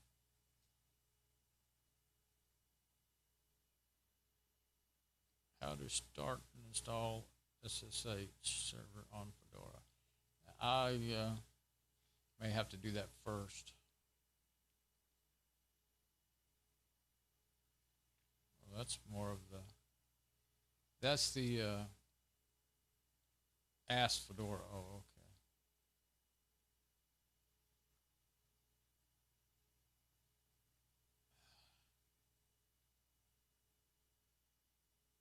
I don't know what AnyDesk is. I don't know if that comes with Fedora. There we go. Where is that? Linux commands for working in the terminal. Oh, right. Okay.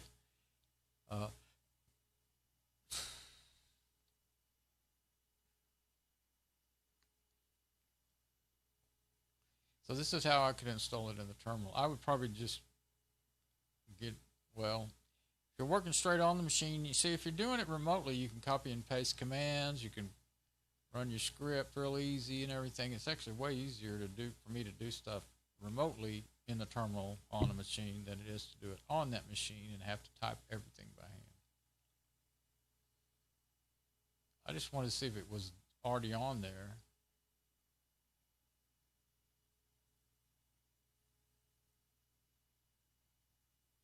Grep.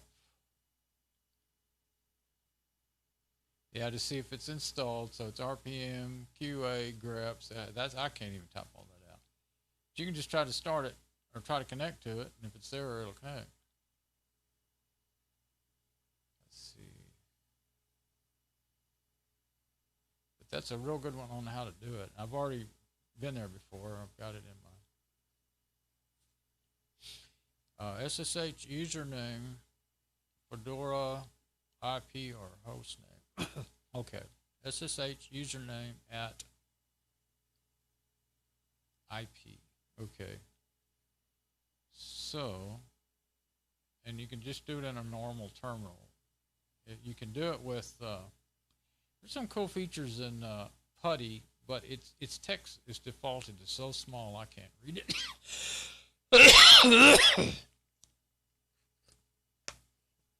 I don't remember if I got rid of that IP address.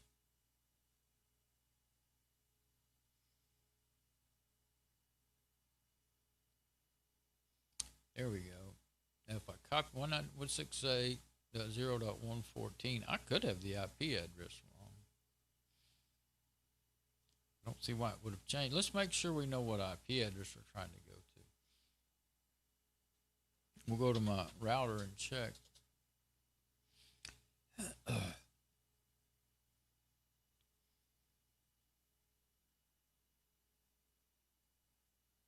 I don't, like I said, I think the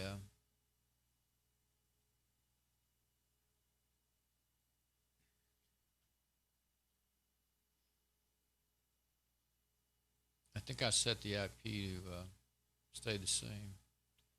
But me installing that and giving it the host name that I wanted could be that it, well, it should still go by the MAC address, so I don't see it. Don't tell me I needed to actually go into that network setup. There it is. There it is, HP DL380. Yeah, 114. It's not reserved.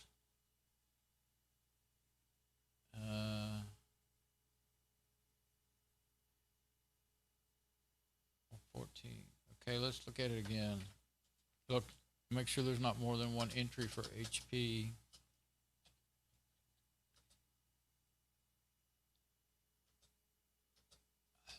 You look, that's it there, and then what's this?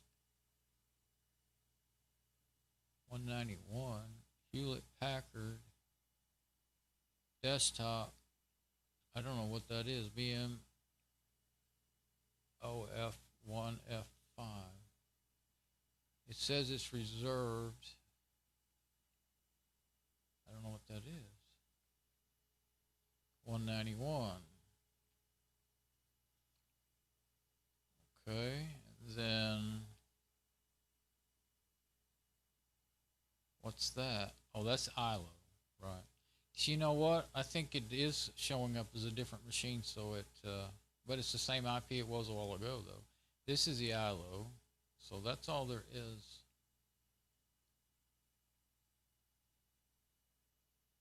I don't know why. I'm gonna send 191.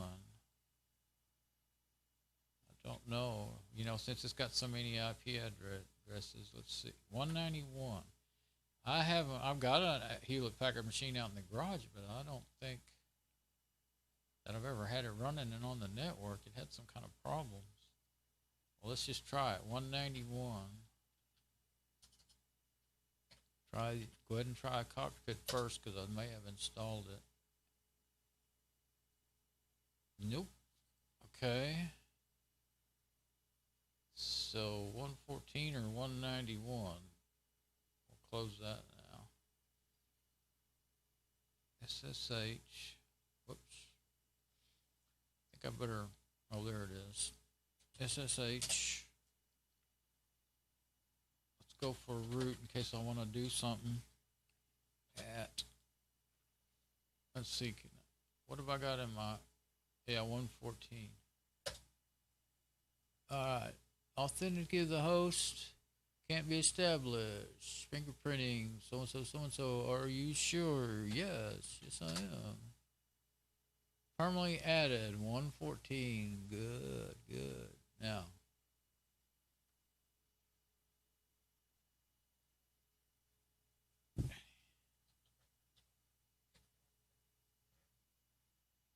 Oh, I can't remember this password long enough to type it.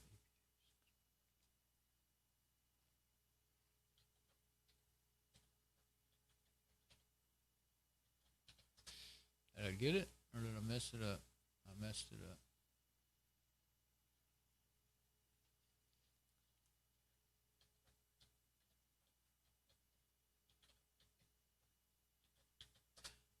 I didn't type all the letters. What?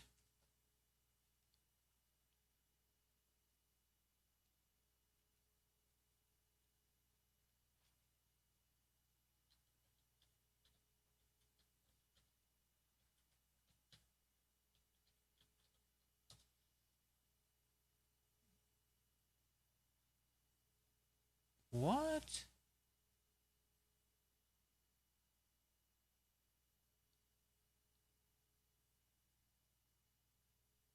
What? Oh. I know. I did not turn on being able to SSH in there as root user, which you see, that's a good security thing, but a bad thing if your system needs work and you can't do it. That's why. So I should be able to. Oh.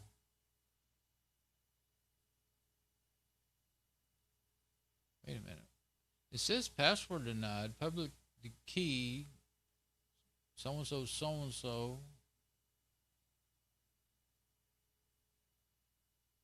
Oh, it kicked me completely out.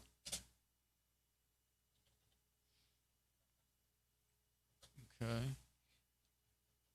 You can't hit Control V to paste in the IP though. Now, we'll try this.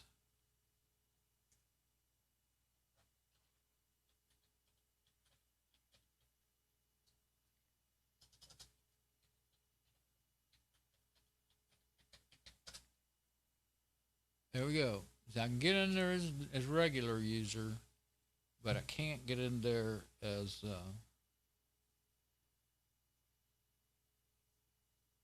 so this is I remember now. I purposely did not turn on SSH in as root because I thought, well, man, that is really dangerous, you know.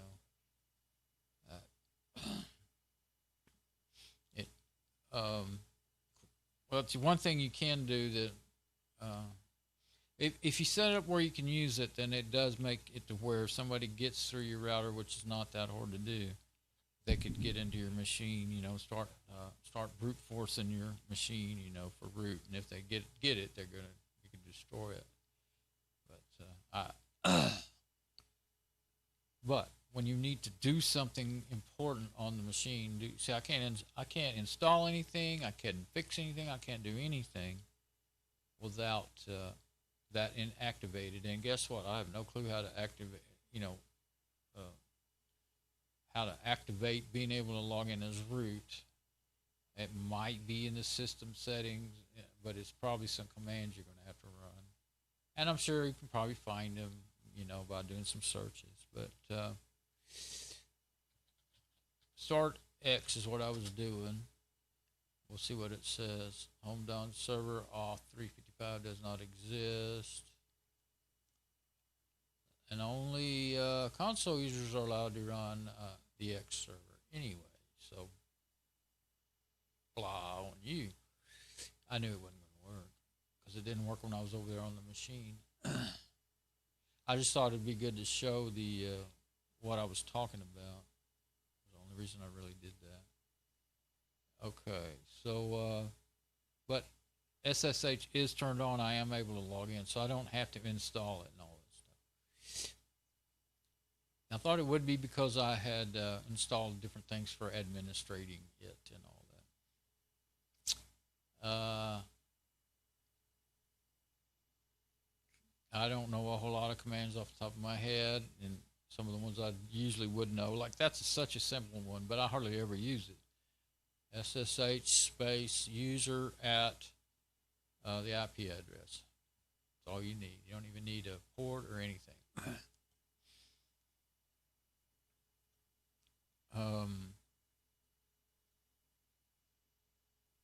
But I did just remember when I got in, I thought, oh yeah, I used to do that on my server. I used to start the GUI remotely just because it was easier to do it that way, Then I would go get on it. I don't remember why it was easier, but for some reason, maybe because I didn't keep the VGA cable plugged into it. I bet that's what it was. No, that wouldn't matter. I could look at the screen. Oh, it had a broken screen. That's why I was doing that. That laptop had a broken screen. That's why I used it as a server. But then the battery, after running it for a year or something, the battery just finally died completely. And when it would get it running, it'd stay running until the power, to the house glitched or something, and then it would go down and couldn't get it up. Keep messing with it and playing with it and unplugging it and plugging it back in, taking the battery out and putting it back in. You might get it to boot and then do it again the next day or two, So, it's 7 a.m. now. The sun's going to be, I don't see it yet, but it'll be in the windows here in a minute. Then it's going to really get hot in here. It's 81. I just noticed it's 81.7. I had got it down to 80 something. So it's almost 82 degrees again. And I heard a little noise, so I guess somebody got up. But,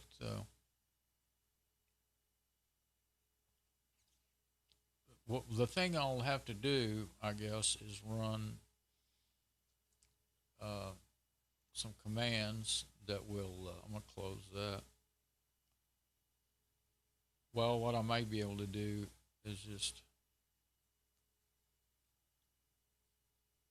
I'll get my script, my last install script out. I may be able to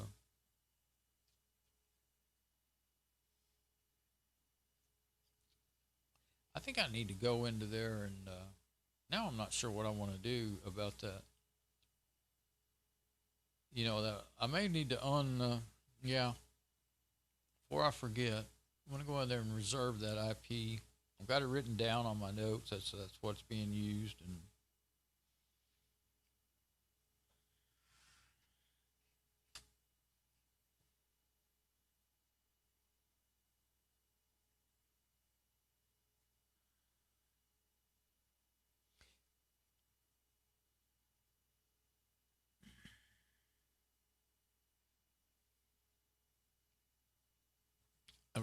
writing on my note, I just realized that port 1 was only for net install.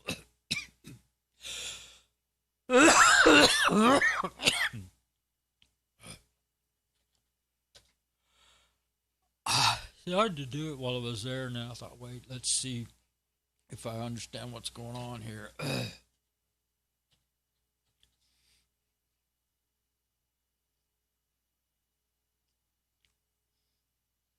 that one I'm not sure. Thinking maybe that well, it shows a MAC address.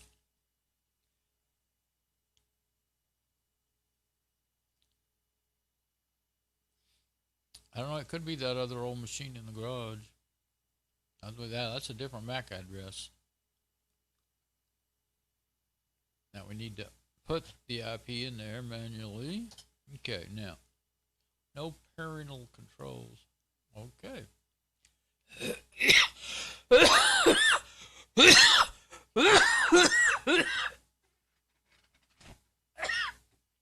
Could be that at one point I plugged into a different port and got a different MAC address from the different port on the. I might have got myself turned around and plugged it into port 4 or something. Could be what it was. And then the ILO is. I've got it set to reserve it, and it's on 122. So we'll figure that's a good thing there. What was I going to go look for?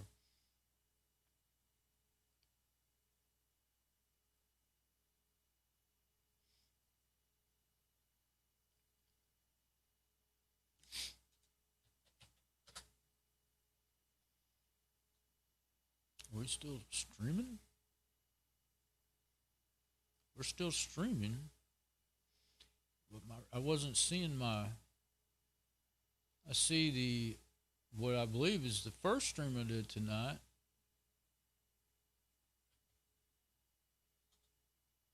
But I don't see the other one that I'm doing right now. I just saw it get bigger. Oh, there's the first one. It's 5.8 gigabytes. Okay. Got me worried for a minute.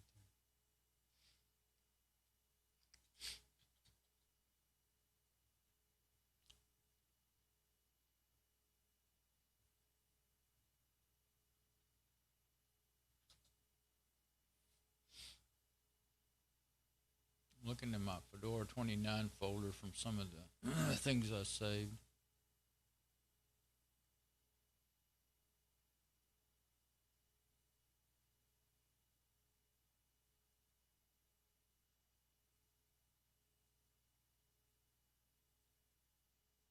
There's where I installed the X50E desktop in a group install.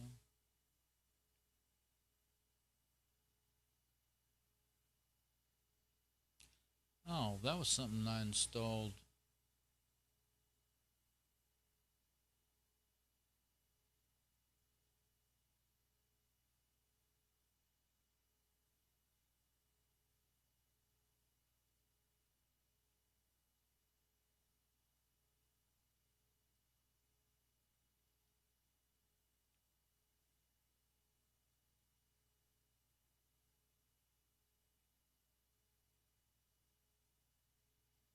Yeah, DNF grip install mate applications. Oh,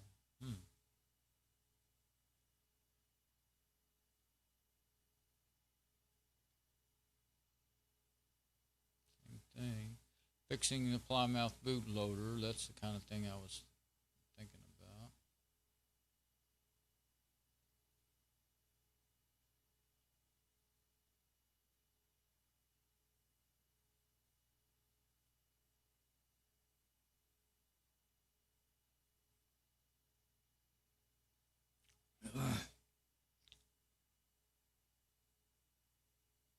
There's one I saved.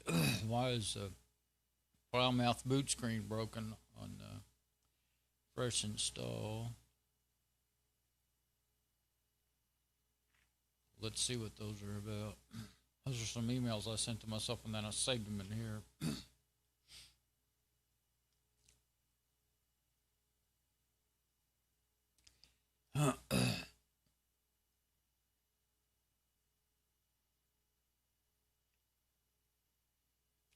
Trying to make sure everything was still working.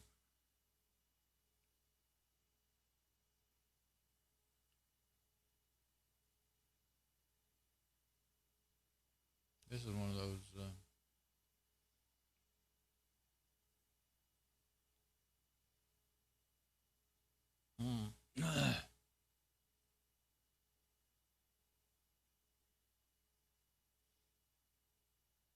that's not too good of information. Just more talking back and forth about it. It took me a while to find the fix. I remember that.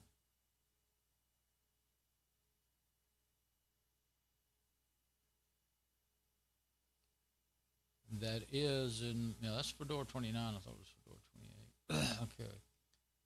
So, let's look at this one.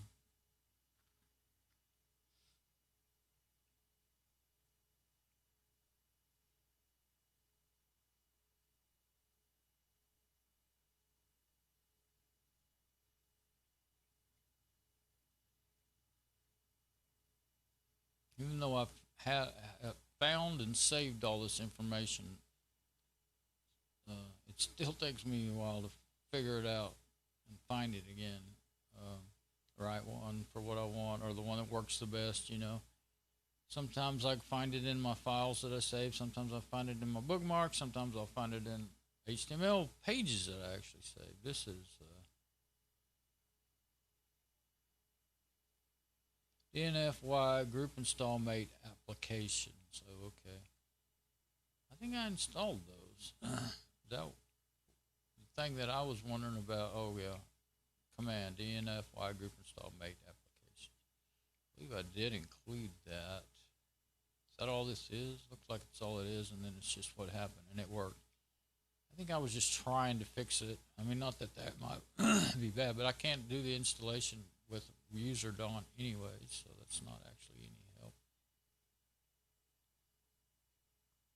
There's where I was trying to fix the bootloader on when I had Fedora 29 on the Net Pro Max machine I was talking about earlier. This is a copy. I must have thought there must be something good in there, because that's that same email, but it's I put it in pasted it into a Office document, LibreOffice Writer. Yeah, there must be some stuff in there, but I know it's probably in my book. I don't know if it's in these bookmarks or my old bookmarks that are backed up, but I know I have the page itself where that all came from, and it's pretty simple. You know, I said that server page I was talking about. It's on that site.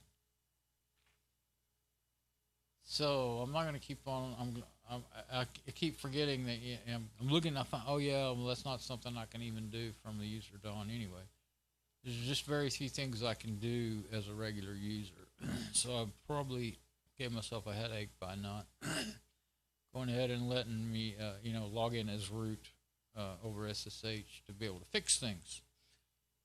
Really was helpful for me, because I can copy and paste commands and all that. I mean, I can get in there directly on the machine, but I was over there a while ago, but and I logged in. That wasn't a problem.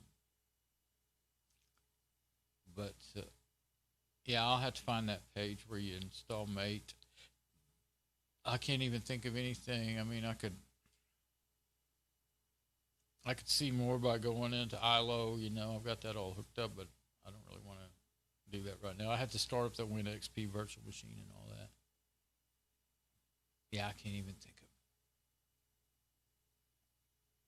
anything to run. There's a couple little. It wouldn't mean much though. Like apps, it'll tell you can see the system specs and the memory being used. You know, like a system monitor in the command line. I could probably start that up. Something like this here, but in the command line. Can't even think of the name of them. If you think of the name, then you can do it. See if I MC. Yeah. Oh, I can't install it though. MC is Midnight Commander. If that was installed, I would have been able to start it up.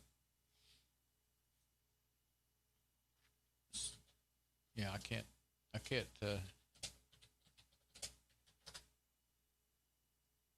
This command is run with super user privileges under root. See, so you can't do it. You might.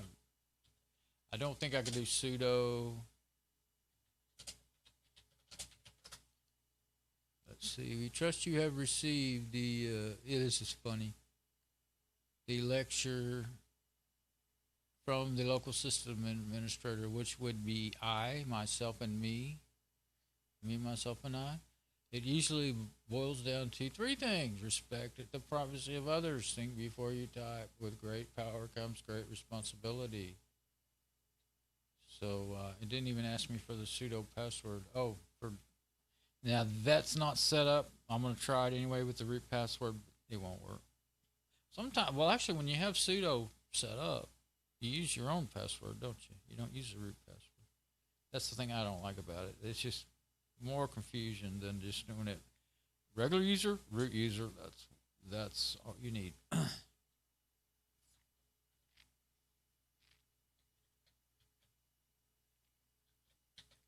It'll say not in the sudoers list. Dawn is not in the sudoers file. This will be reported. Oh, please, no, don't tell me on me.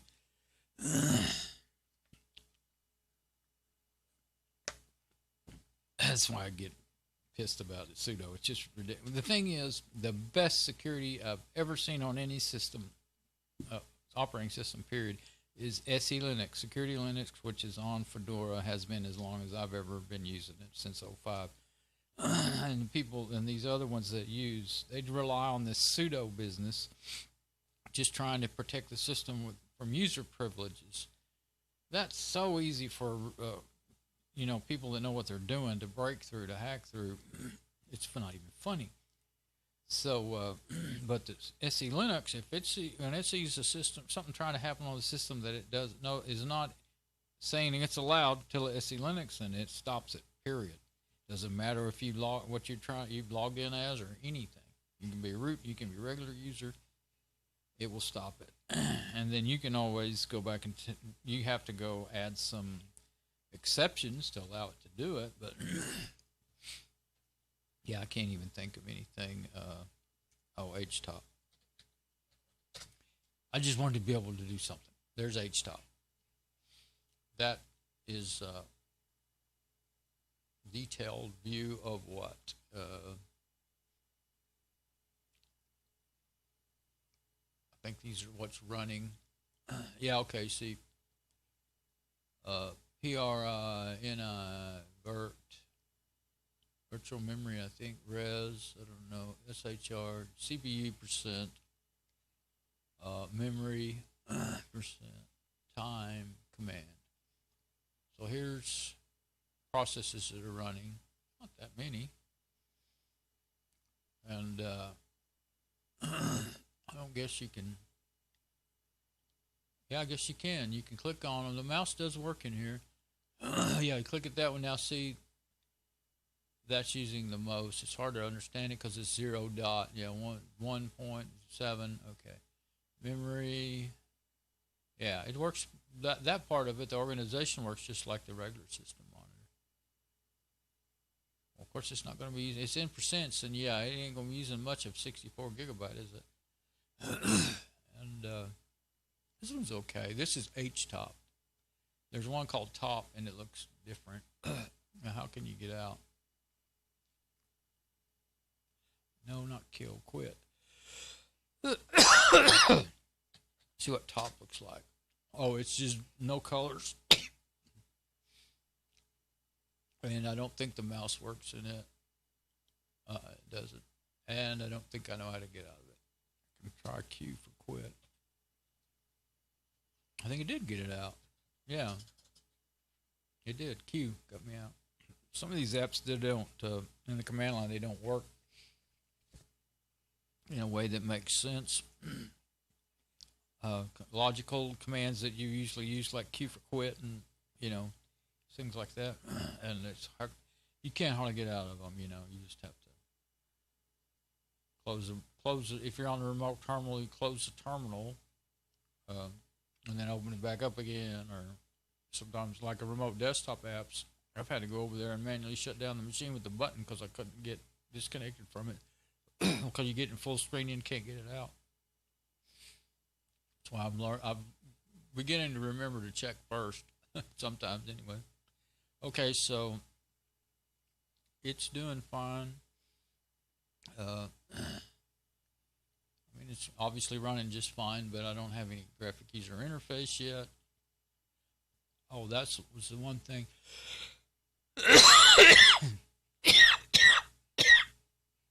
was gonna.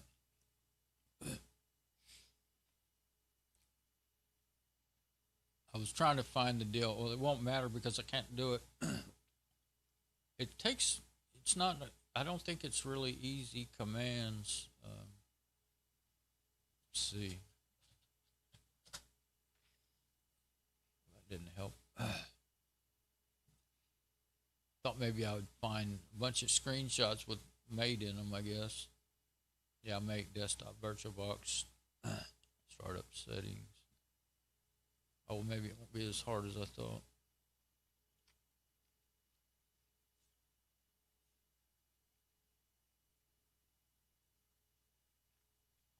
Might be it right there.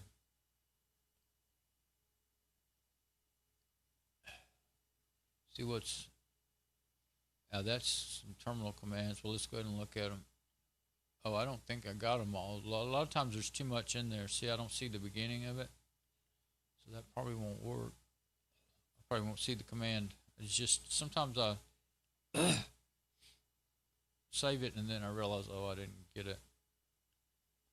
This was a, oh, it's in the name of the file. I did that.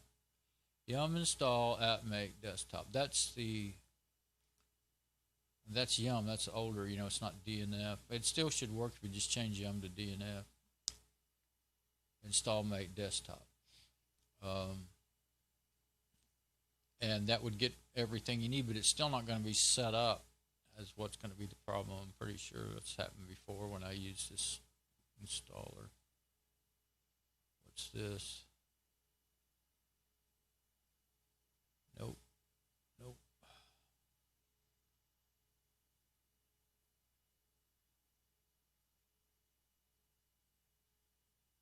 Acer Extended, that was the laptop I ran for quite a while. NF, group install made desktop, terminal output, and then made desktop, and running made desktop. Setting up made desktop as user Dawn. Oh, okay. Well, let's.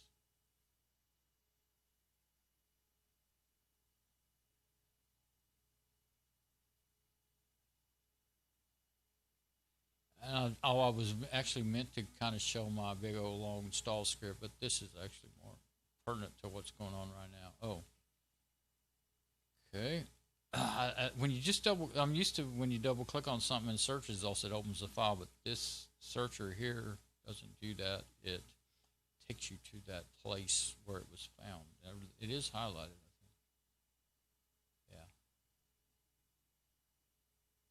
Sometimes I can't find it. It doesn't.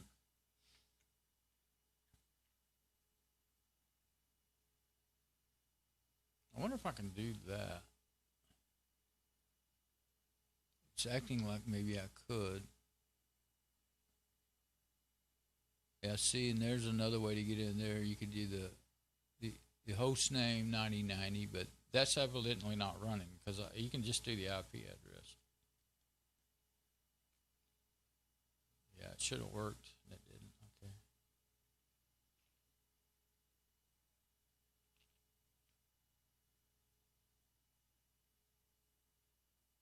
Huh. It's showing. It looks like it didn't work. Let's go look at one of the other ones that says it did that. That one looks like it didn't work. Oh, again, same thing. See, now I don't know where it's trying to take me. So let's see if I can. When you hit view file, it won't open it up in the right. And yeah, see, now you can't read it. It won't open it up in Open Office. Let's try clicking away from it, and maybe it'll do it. Show me where it's at. If you don't see them little dotted lines, you're kind of in trouble. And I'm, again, not good at looking through. Okay, Acer extends, let's look for that, see if I can find it. Ah.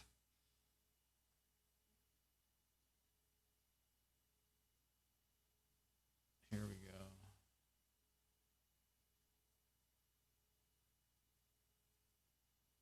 Oh, that's something else.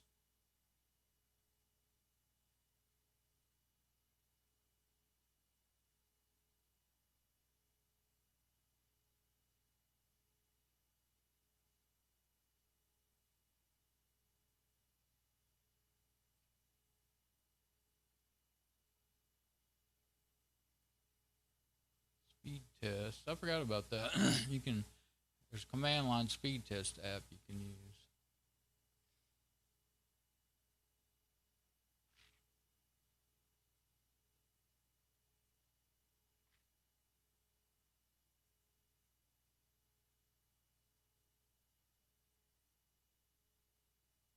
Tried to install, I installed ZoneMinder.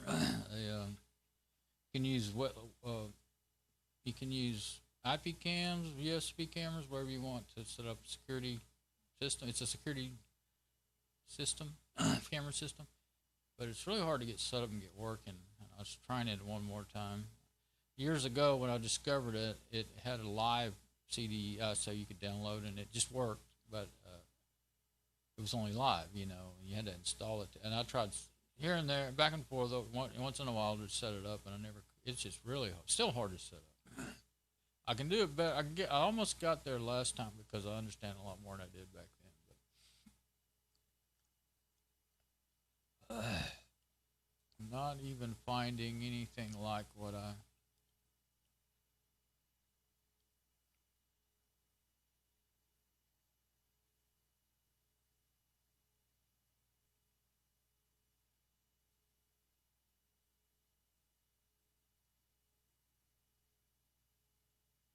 Guess I could break. I don't like moving those things because then they stay there and we can read it. Usually, if you just hover over it, it'll come up.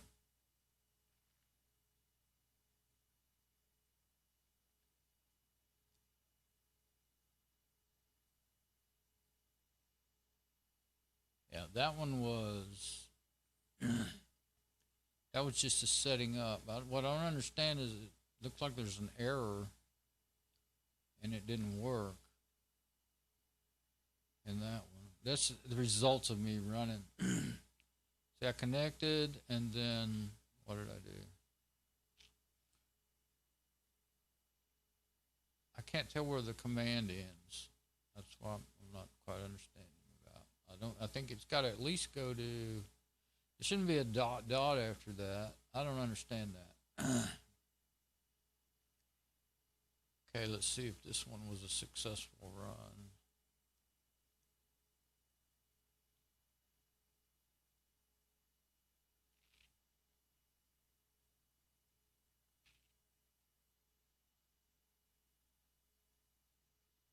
Yeah, he still had to do sudo su.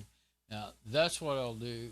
I don't wonder if I can do that. I just tried sudo without even thinking. I always use su, and that gives you full privileges. Might let you do that. DNF group install my desktop. I did that to make sure it got. Well, then it has some stuff hang up. Some of that stuff didn't work. Then it says dependencies resolved. Then it installs them. Go down to the bottom and see. What's all that?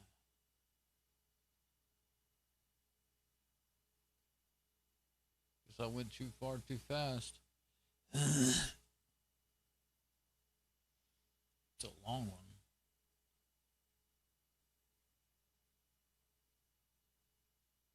Okay, it's still installing. Oh.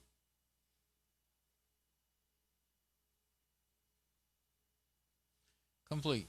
Okay, and then there's that command again. Okay. Echo, okay, here, that's the command right there. Yeah, I think I'm going to have to do that as, there we go, echo. I think I was missing the echo. Then I did startx. It still said the same thing.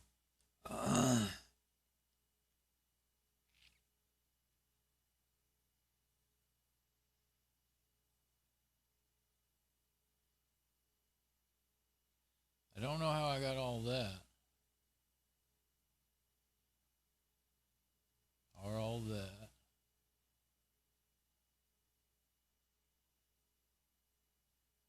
It'd be best to go to that website and make sure you're getting the right commands. I know there's more than one command. You got to run 3 things if I remember right.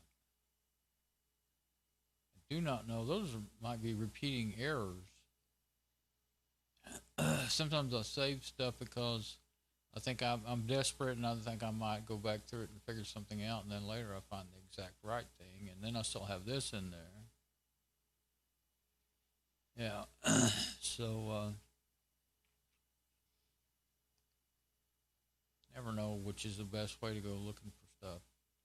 What I was thinking while I kept on looking is I was kind of thinking that in order to get Make Desktop to work, I actually ended up having to run it the setup twice. One from user root, and one in user root, and one as user Dawn. And you couldn't, if you did it as root, it didn't work for Dawn. You had to go in as Dawn to do it. Why is that?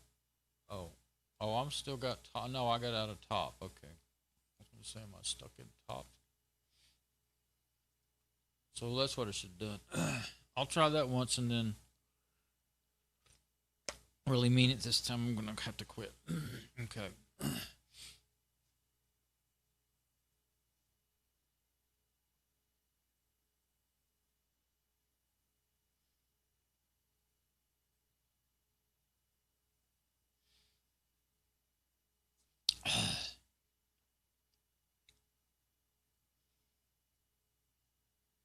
Well, the server is too loud, but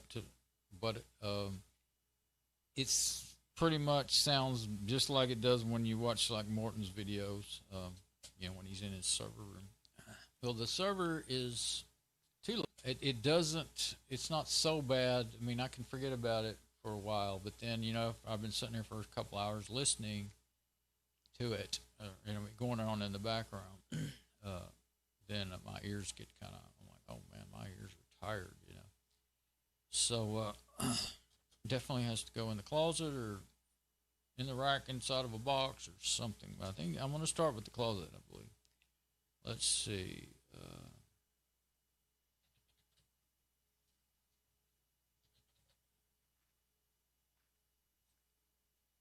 I'm just going to get to the Fedora 32 and search the whole thing for Make Desktop.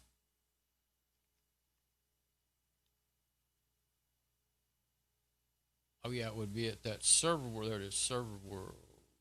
Okay. Oh, Fedora 23 and then Fedora 29. So let's go to Fedora 29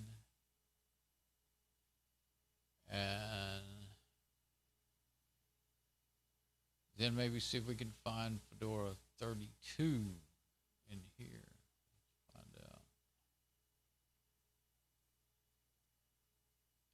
I don't remember how you find. Yeah, see, group install Make Desktop and then Echo. There we go. Yeah, that was it. And then that is all you have to run. I know the Make Desktop's installed, so I'm going to try that. That is that same command. I'm going to try that as user Dawn and then do startx, and you should see a pretty little. Since I'm already logged in there, I might as well try it. If I can't do it as Dawn, well, I can always try SU this time. Might have to do that. Didn't give a squawk, so I think it worked. Okay. We'll see. Server auth doesn't exist. Only console. Oh, I already knew that. I have to go get it on the machine. But it's not done yet. It's still thinking about it. Yeah, it's done. Okay, so you wouldn't be able to see it in the terminal anyway, if it worked. It would, but you'd be able to tell that it worked. So, forgot to switch onto the camera. So we got to switch to the camera 2. There we go.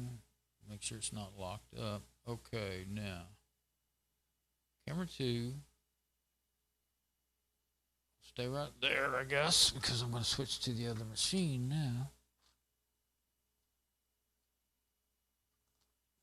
And switch the monitor.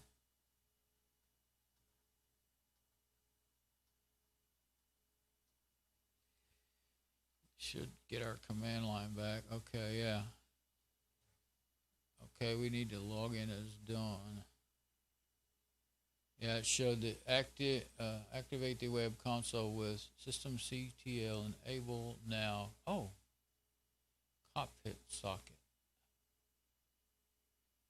Is there any more that you can see there? No, but activate the web console with systemctl enable.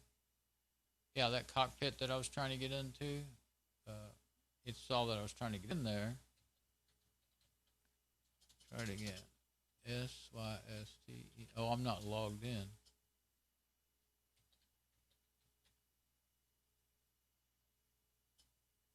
Okay.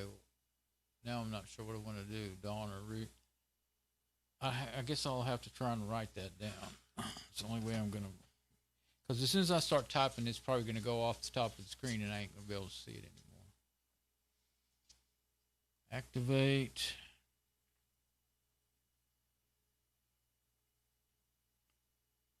The web console, yeah. Not that well, there's a lot of things you can do in there. There's a GUI to it. They call it the web console, but there's a GUI in there. A lot of things you can do.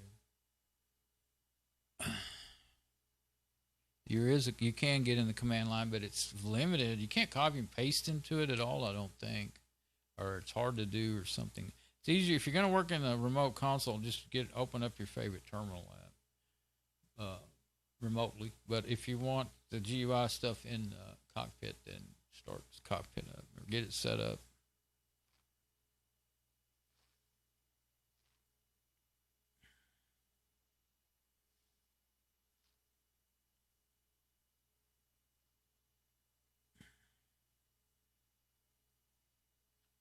Enable.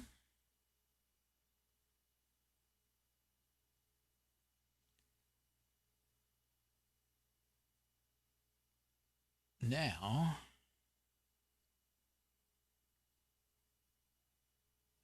it's going to be hard to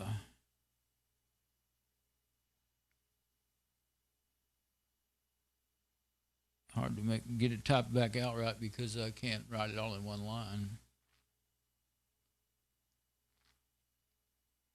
on a sticky note.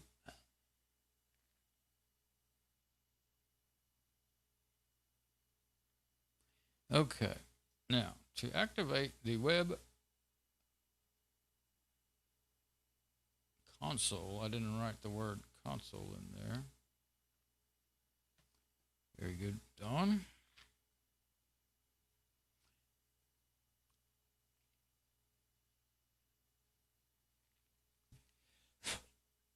Let's try that again. That's why you use erasable pens if you're me.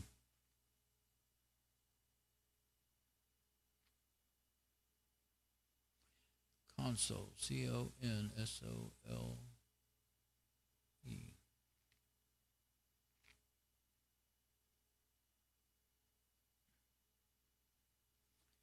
With systemctl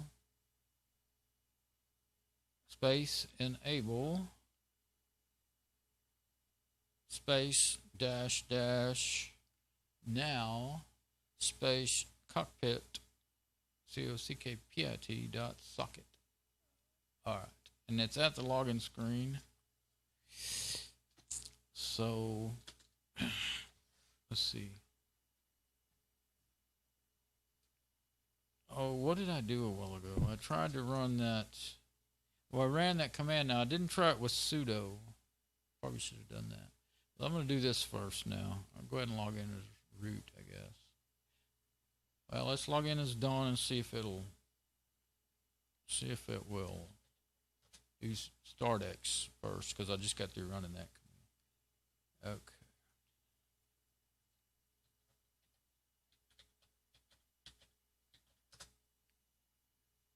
Okay. Trying longer.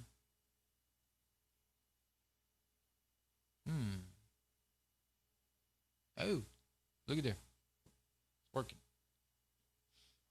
Yay. Now see, I didn't, you could do that particular thing I think if you want it to work in root and dawn, then you got to do it in both of them.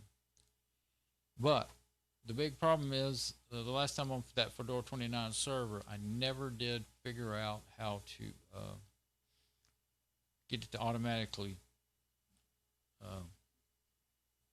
just come up, get Plymouth to, there's something that doesn't get installed or is not configured correctly for Plymouth to give you that graphic login. Well, that's the ugliest background I have ever seen. It hurts my eyes. Let's see. Well, I was thinking, oh, I want to do remote desktop so you can see this, but that would take some more installations. So I don't think I'll do that. So let's see, hardware, Bluetooth displays, Fido mixer. I don't believe there's going to be anything already installed. Well, I did install a bunch of stuff. Let's see. For one thing, there used to be just go in here in the settings and turn on remote desktop. It had Vino remote desktop installed already. That was a long time ago. Now the best thing I've found is KRFB remote desktop, which is a KDE built for the KDE desktop. But it's a GUI. You can open it up and just, you know, click, click, click, and get the remote desktop running. But it does not work near as good as Vino does. It's slow. It'll work good for about 10 to 20 minutes, and then it'll get so slow you can't use it half the time.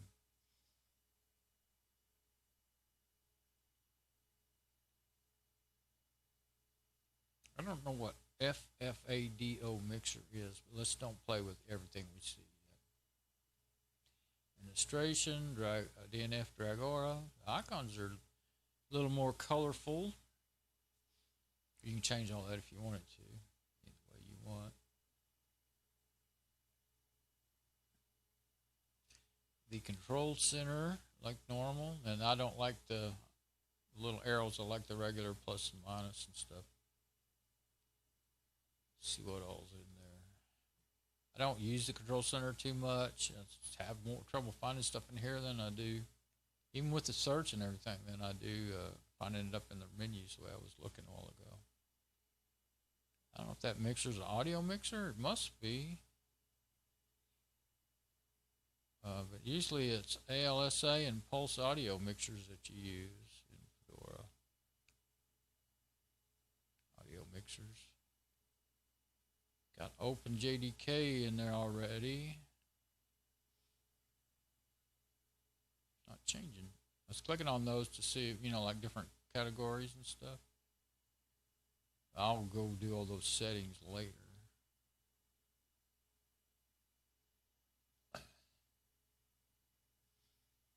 Might want to, can you right now? You can't do that. Oh, you have to right click on the up here and then add that shutdown thing. I'll do that later. Places, just like normal. Now applications. I should have plenty of applications, but not near what I got on the Lenovo i5. But I did do some groups, you know. It's hard to get working if you don't get at least most of your favorite applications. And a lot of times, I don't remember the names of most of them half the time, and if I don't install them, like I said, those are group installs, and I'll get the group install commands out, look them up again or whatever, and run them, and then see what other groups I want to install.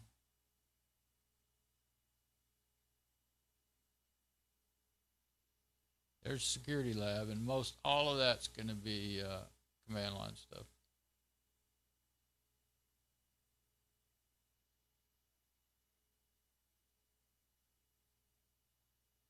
Now, check rootkit, I believe, is one that I was able to set to run automatically, and then there's rootkit hunter. That's two good things to get with this that I hadn't even thought about. I think it's check rootkit that I got set up in my regular machine to run every day as a cron job automatically. IFTop, that's another one of those system monitor apps. remember, hadn't thought of that one. Password, tools, John, I remember that one. Medusa brute force. I've never learned how to use anything like. I wouldn't use it anywhere but on my own local network, just trying it out. One thing, the reason I got into, one of the reasons it's curious, of course, but the other reason I got into that is because I've been running my own server for years, and trying this, learning how this is done and how it works, helps you learn how to protect your server, Oh yeah, object secure it, OPH crack. Didn't used to have that object secure it in the front of it, but OPH crack will find the passwords. Well, I don't think that works on Linux, only Windows systems, but there's another one, I can't ever remember the name of it, that'll do Linux. If you lose your password, forget it, whatever, forget it, or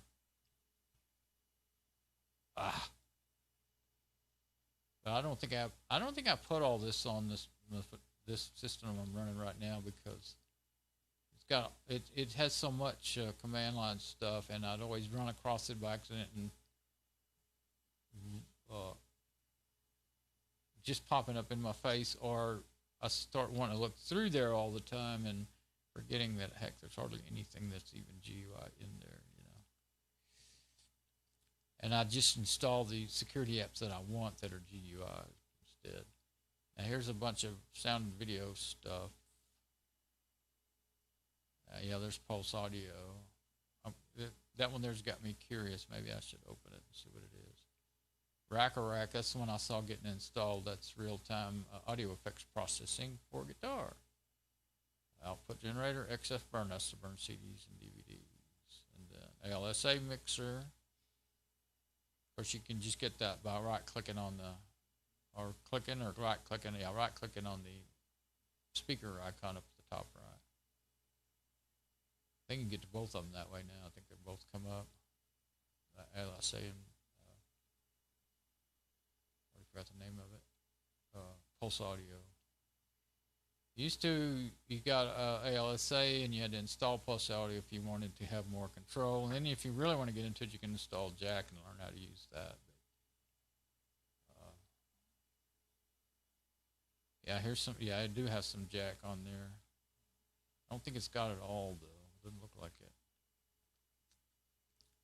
And kind of system tools. We got a good amount of system tools. Blivet GUI. Check rootkit. Maybe I'll open it up and tell it to run all the time right there. I'm not sure. DD rescue. That's a file rescue, but it's command line, I think.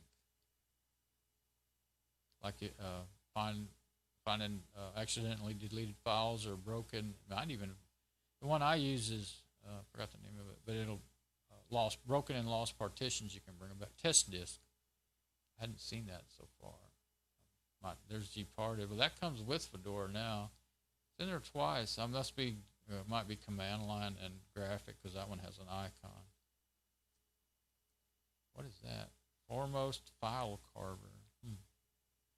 Flaw finder, firewall, EtherCap, that's an Ethernet. EtherApe, that's Ethernet. I don't know what ELF examiner is. HTOP is there. I think that might be a GUI version of it. HTTPing. HTTP, oh, ping. Look like peeing. That's a weird way to spell it. HTTP pry. I think a lot of those I got because of me installing that. Those may come along with that security lab thing. John, yeah, I know I saw that in the security lab. I guess some of them are considered system apps. The Kismet, what does that do? I can't remember. Load balancing detector. Linus. Mate system monitor. Still more to come here. Look at that. Nano editor is a text editor. My trace route, got some stuff that might be all right. Ncrack, I remember that. I've messed with that before. NetHogs, all kinds of networking stuff. Network traffic recorder, I remember that. Network traffic visualization, Nico web security scanner. Oh yeah, LPH correct. That's the one that I have used a lot over the years to recover. Well, somebody gives me a machine and I don't know the password, you know, the Windows password. I'll use it. First thing I'll do. And usually it's all full of viruses and I end up reformatting it anyway. And like I said, for years now, at least 5 years, I don't really care to use Windows unless I have to at all. So only Windows system I have that'll run is a Windows XP virtual machine that's on my Lenovo F5, which you can just import those, you know. So once I get VirtualBox on here, I don't think it's on here. I can, I'm pretty sure it's not because I went through most everything already. I can import that into here, and this thing can run the heck out of it with 64 gig of RAM and 24 effective cores. I think I can run my Linux and my Windows together. I can run 7. I never have been able to run 7 on top of any of the machines I've got. Rootkit Hunter, Scrappy, not Scrappy, Scappy. Securely erased disk. Ooh, dang, be careful with that one.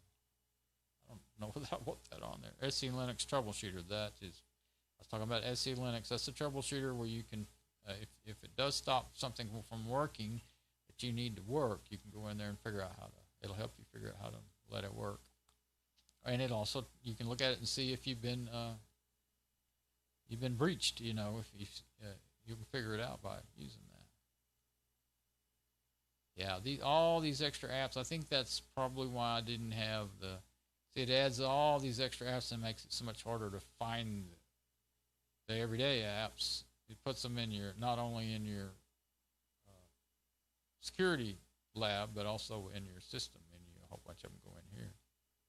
But I'm looking at them going, oh, I forgot about all those. You know, I didn't have them on. That's why.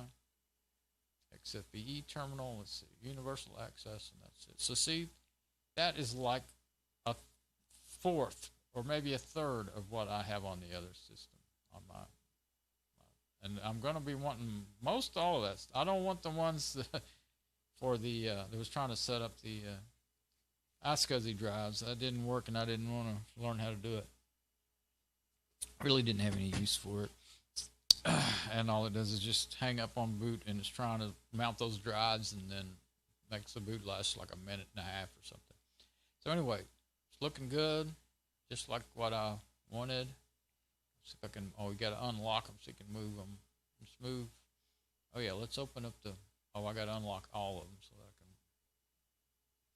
can move them. Actually, these little apps here, I don't like leaving them locked because they just fight. They always do stay over there like that, and then when I add more, they're not. I can move them anytime I want without fighting with them. You know, I don't use the KJ file browser. I don't have Crusader. I got to install that, but I won't install stuff one at a time unless I have to. I'll set up my group. I'll get in the terminal. I guess that's probably the one. I used to like to use what's it called? A terminal that comes with or that works with, it's KDE terminal, but it works with, I think it comes with Crusader File Manager. And anyway, you could just do, you know, like here, okay, you got your terminal open, you could just do file save whatever you got there, but it only saves so many characters, so I would end up, that's how I would get those ones that are missing the beginning. It would just show the last however many characters it can, you know, when you run something that, like you do a group install and you've got thousands of lines in there. And I'm not used to seeing that DL380, all those numbers, DL380 G7. I always use names in my host names. Usually something describing the brand and the, like, well, Lenovo i5 is how I named it, the brand name and the processor. But I did use the 5 in that. But let's open up the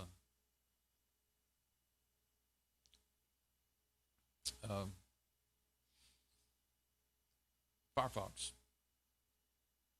But yeah, I'm going to have to type startx until every time to get into GUI before I can, until I get it. And the last time I was in this in the live system, it was so fast, it blew my mind. Let's see. What was I thinking I'd go? Oh. YouTube.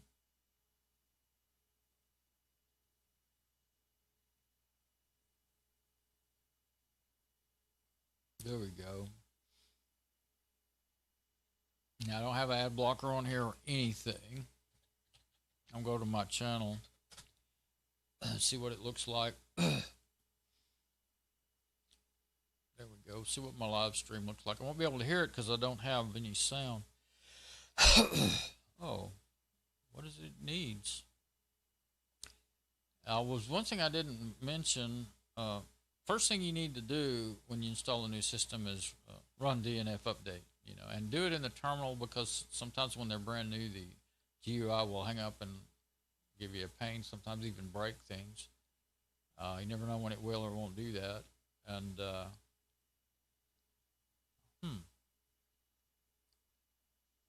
well, what? That didn't answer me any questions. Anyway, oh yeah, let's see. Where is the?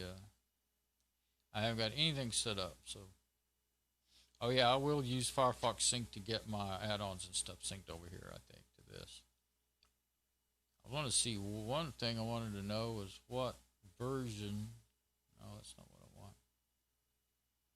Can I get the, I've forgotten what you got to do to get the, there we go, menu bar, number one thing about Firefox, there we go. This is Firefox 80. So it's a new, probably the newest ones. I don't remember, maybe what I have on the, what I was wanting to look in is the add-ons. Extensions, plugins. I only have Open 264. I may have to install something so that it'll play HTML5. I didn't think you had to do that. No extensions installed. Yeah, themes, I don't mess with them. Recommendations. So, yeah, I'm not going to do that now, but. So that's going to be a priority. Oh, look, there's an interesting video. Oh, that's my video. Oh, that one is too, and that one is too. How about that? They must think I like me. Okay. Except for I can't watch me because,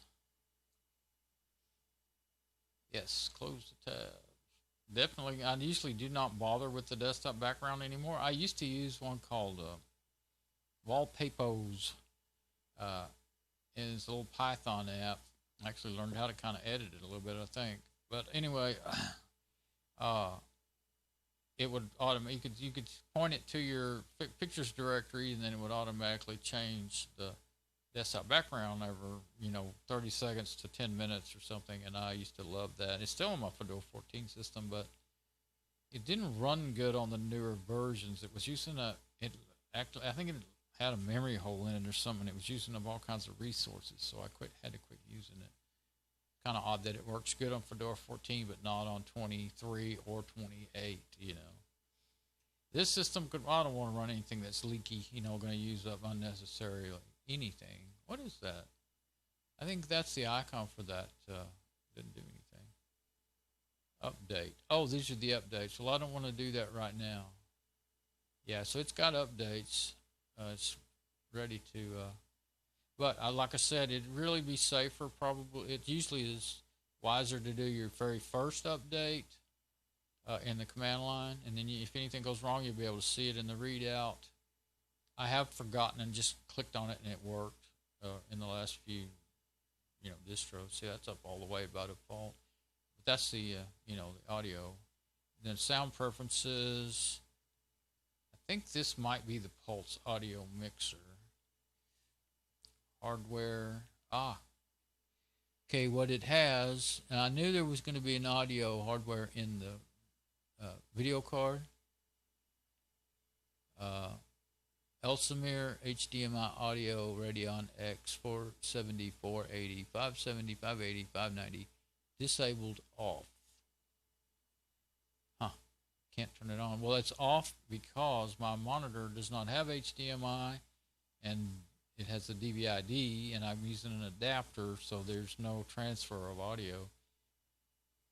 This may make me end up deciding to buy a new monitor because I'll get one that'll accept HDMI and audio and everything, and then should be able to like use the earphone. As long as it has an earphone or an audio aux out or something, I can send it to my speakers.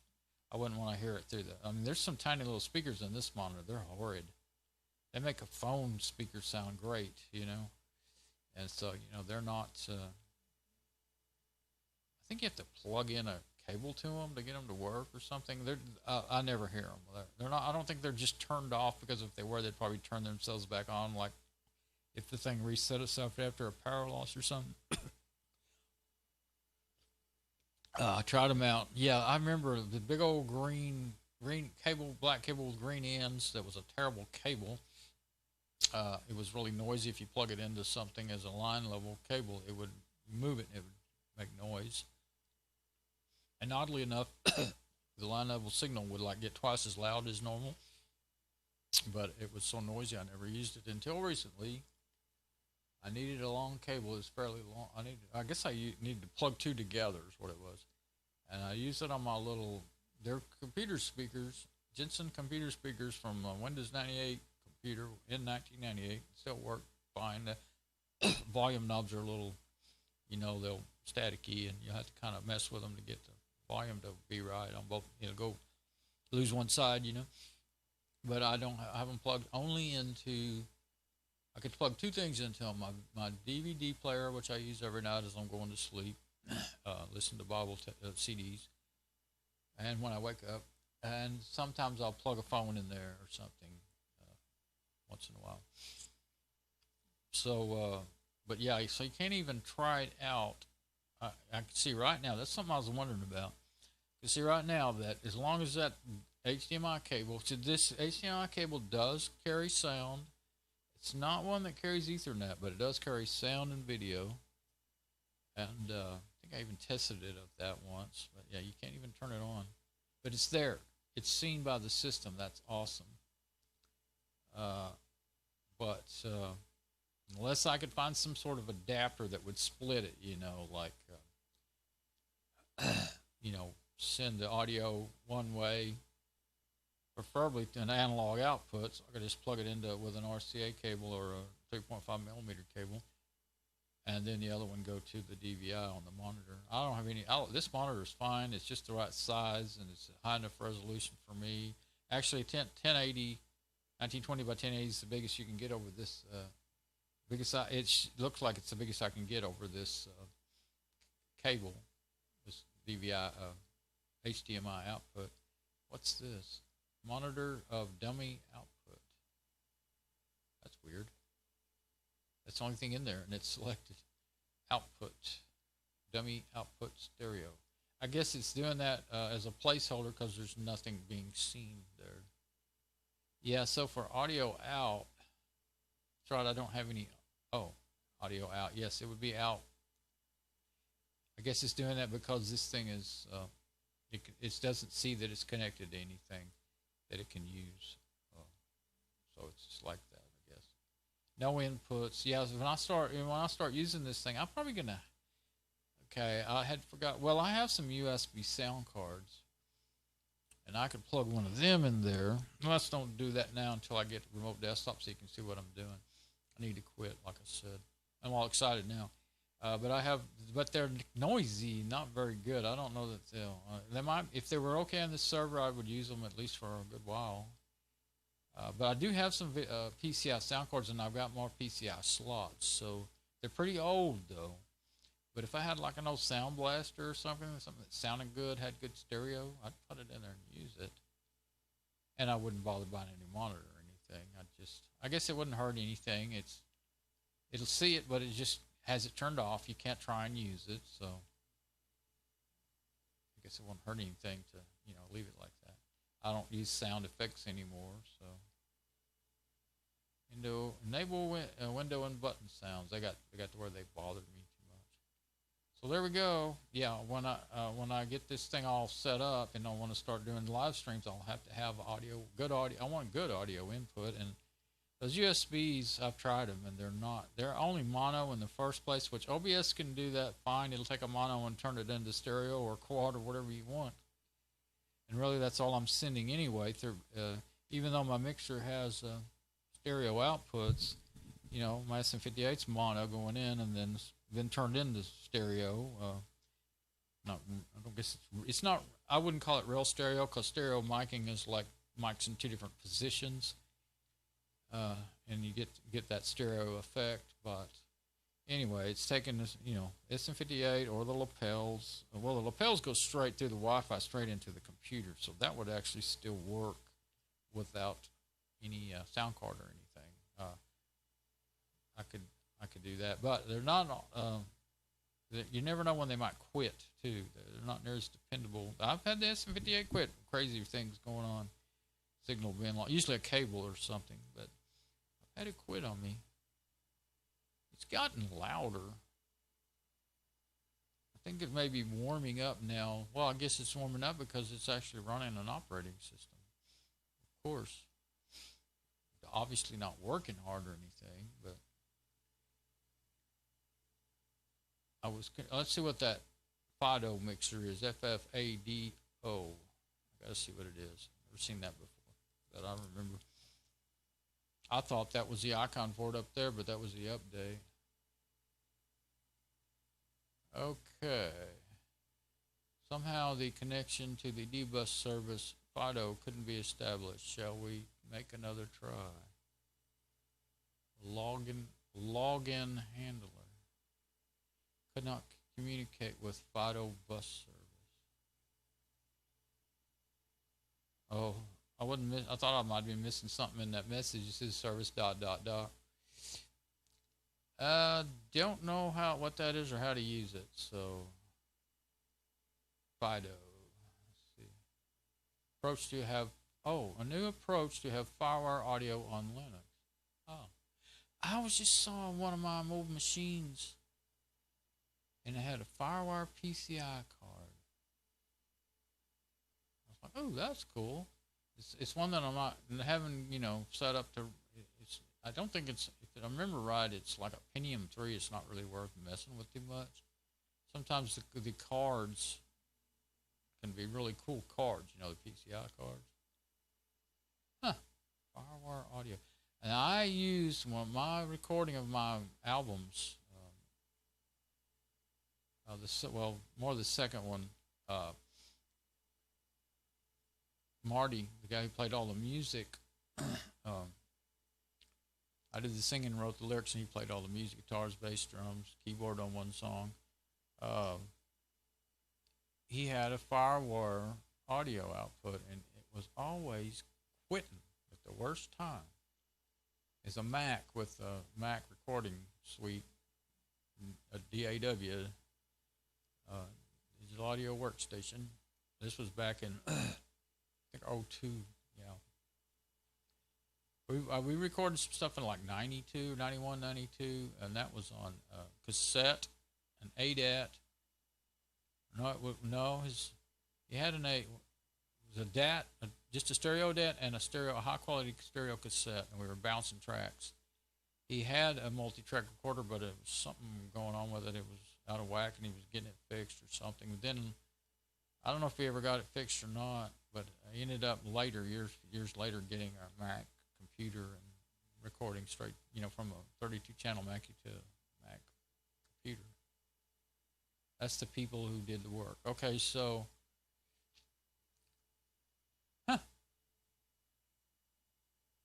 it's actually interesting right now because I actually did see a PCI FireWire card. Don't have a FireWire cable, and I don't know how I could get the sound into anything I have. Everything I have is analog as far as RCA connections, and 3.5 millimeter. My mixer's analog. My effects unit is digital, but it's analog inputs and outputs. Yeah, I prefer analog, actually. You don't get near the delay, the latency with analog as you do with digital. I haven't actually owned a digital mixer, so I can say that with computers. It's a real pain, especially over the Wi-Fi, but that's to be expected. So anyway, now I know what that is, and I know that that is something I could do. It should be able to get really high bit rate on a FireWire, even if it's old. I mean, this thing is probably, the one I have is probably newer than his Mac that we recorded with in '02. I bet it is. Okay, so keep saying I want to add the panel. Let's see. Yeah, shut down. Let's do that. We need to get that right up there, and then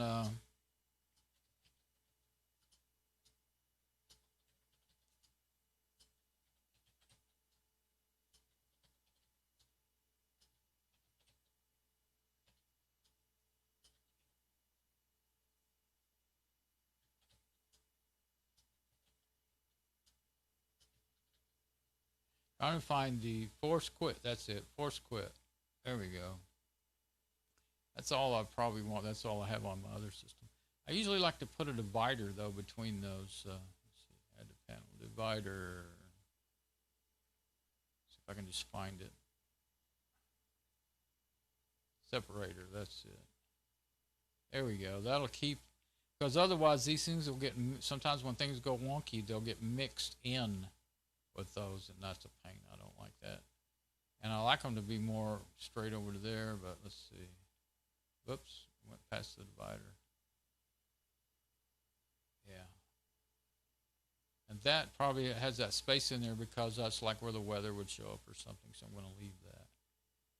Well, I guess that's going to be that much louder. It's staying steadily at that tone, just a little bit. The fans are wrapped up just a little bit more. Just enough to bother my head now after we listened to it for a while. So, see, I was debating about how long should I keep working on it out here so that I can open up the lid and get to it real easy. But, yeah, like putting in PCI cards and all that stuff. That's the thing I do hate about putting it in the closet. With it just sitting on top of that rack, I am not going, let's go ahead and shut it down. Go back to my machine. Oh, it goes to a graphic thing when it's shutting down. Let's see what, yeah, I want to see what it, there we go. It should be down pretty quick, I would imagine. There it goes. Oh, yes, way too loud. So as much as I'm going to love the power of this thing, absolutely have to do something about the noise. Get it to where I don't have to listen to it. I hope I'm not talking to myself. I've got back on my machine, but it's not. Oh, it's not coming back up because you have to switch back to VGA. Now it should be. There we go. Okay, so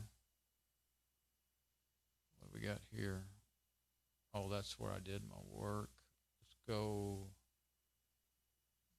Before I go, I would like to make sure my stream is still working. I can close that terminal, that remote terminal. I shut the machine down already. Did my work. Let's go. Yeah, okay, good deal. All right, so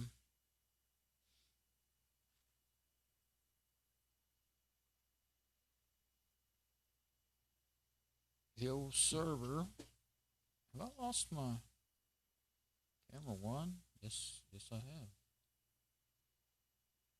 Okay, so we'll go to the server. I wonder why we lost camera one. Well, I'm going anyway. So the server is coming along little by little. I would have, could have, should have got it done a long time ago. I've had it about a year, about 11 months now, I think. But and I've been working on it several times in the last couple of months. But I just do what I can with my health. I just can't think straight or can't walk good even. So a lot of the time, so I can't get all the, do all this. And I love making the videos. The one thing, even if nobody else likes them, man, when I can't remember stuff, and so if I need to know something, I can go back and watch my own video and find all kinds of valuable information. Like, oh, I didn't know I figured that out. So why are you not working? You're supposed to work. Just completely, I think the app must have crashed or phone locked up or something. Stuff like that happens. All right, so well, now I've got Fedora 32 with Mate Desktop. I'm kind of worried now that I was just sitting there thinking, you know, it'd be a whole lot easier to put that Fedora 32 Mate Desktop ISO on a SD card and a USB adapter and write it on there and then install it again, and everything would just work. And then I could use my group installs to install all my apps. We'll see. I might, if I just have a lot of trouble like I did on that Fedora 29 server, to where I never could get it to the Plymouth boot screen or Plymouth, whichever way you want to say it. If I can't get it to work, I do not want to have to type startx and all that every time I get in the thing. You know, you want to boot them up, and then you can go off in the other room or be doing other things, and then when it comes up, you log in. That's the way it needs to be. So, but it is doing exactly like that Fedora 29 server did, but I had installed, I thought it was because you were installing the server that it didn't work. And it could be, I guess I can look back at my video and see what I did right before I clicked that, you know, finish on the software. But I thought I installed everything to do. Well, I'm not sure now because I kept going around in circles and having to take things out of there, and I got worried about putting too many things in there that might fail. But that group of mate stuff, you know, I call it bells and whistles, you know, I thought I don't need all that. Well, no, that's not to do with the boot screen. Plymouth is what's the boot screen. So, evidently, there's something they either took out on purpose or something wrong with the Plymouth boot screen in the net installer. At least with Mate Desktop. But I do know that I've found a lot of information on that before, but I also remember now, I tried. I was determined to get that boot screen to work. Finally, since it was a server and I really didn't need it very often at all, it wasn't that bad to just type startx.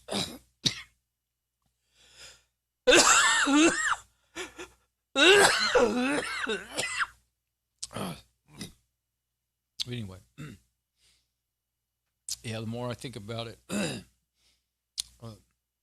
about the server in the closet, I think that is probably going to be ideal rather than ended up spending $50 to $300. I'm not going to spend $300. $50 to $150 is the most I actually spend on a rack box for it. But then, well, if you know, to buy one that's like actually insulated already, that would be expensive.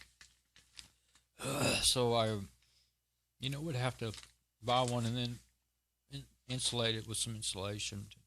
Still don't know how much sound I would. I mean, you've got to have. And I'd have to pipe it to the window somehow, make something to go up in the window, open the window a little bit and shut it on it, you know, as a vent. And yeah, I can just see it really, with it being, that rack being right next to my bed, I can see it never being a very good thing, even though it would be really cool to have it in a rack right there where I can reach it, you know. Yeah, so I'm going to go with the closet. And I think just shutting the door might be good enough. If it's not, I could put some insulation on the door. And vent it out into the attic. Then you don't have to worry about that's the other thing, venting it out the window. You're going to have to like make some kind of a P-trap type thing so the water, and when it rains, doesn't get up there and go right down your tube into the server. Tube or duct or whatever you're going to use. And it'll always be exposed, though, to the outside air. Of course, it would be with the attic deal, too. But it'll be exposed, not quite as much, though, as straight out the window. Of course, you're not going to get water in there unless your attic leaks. But I'm not going out the roof, just into the attic with this. That's what I'm thinking. Of course, I'll probably I may put it in there and see what it's like with no vent, which I know the heat won't escape. It'll probably overheat. You'll know real quick because the fans will get loud, really loud. Well, and even if it can handle it, I'm sure the heat not going out will kill me. Heat this room. It's 83.1 degrees in here now. And last time I looked, I had the air conditioner set on 73, which was making it 80 in here. But now, it's 8:30, 8:18 in the morning. Sun's up, and sun comes up and shines on both of my windows until about 11, 12 noon. So it gets extra hot in here, and so I made it worse. Should have quit already. So I'm quitting, and I'm pleased that I got that far, though. It's been a long time coming, just seeing this thing run on an operating system,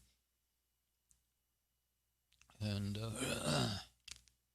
especially seeing it. Well, I mean, installed operating system, and seeing it having that nice video card, 8 gigabyte video card. Man, this can do everything I ever dreamed of. Should be able to.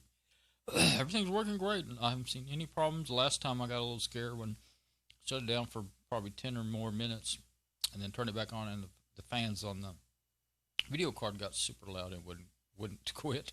Well, it was so bad I thought they were gonna fly apart. They were spinning so fast.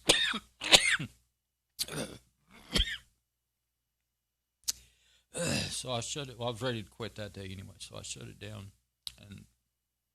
But it's been perfectly normal. So I'm sure it's just I left it off for long enough for the heat, the heat sinks to get full of heat, and then turned it right back on. I didn't leave it off long enough for it to cool down.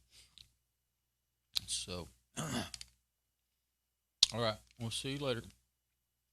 Well, what I'm going to do next, I can finish this software. I'll finish the software and everything, get it set up. If I have trouble with getting the graphic user interface to boot screen to work right, I'll just start over with just the normal Fedora 32 installer for Mac desktop. I hate to have to do that, but especially after all the time I spent doing this, but sometimes it's easier to reformat than it is to fix things that you don't know how to fix. All right, bye-bye.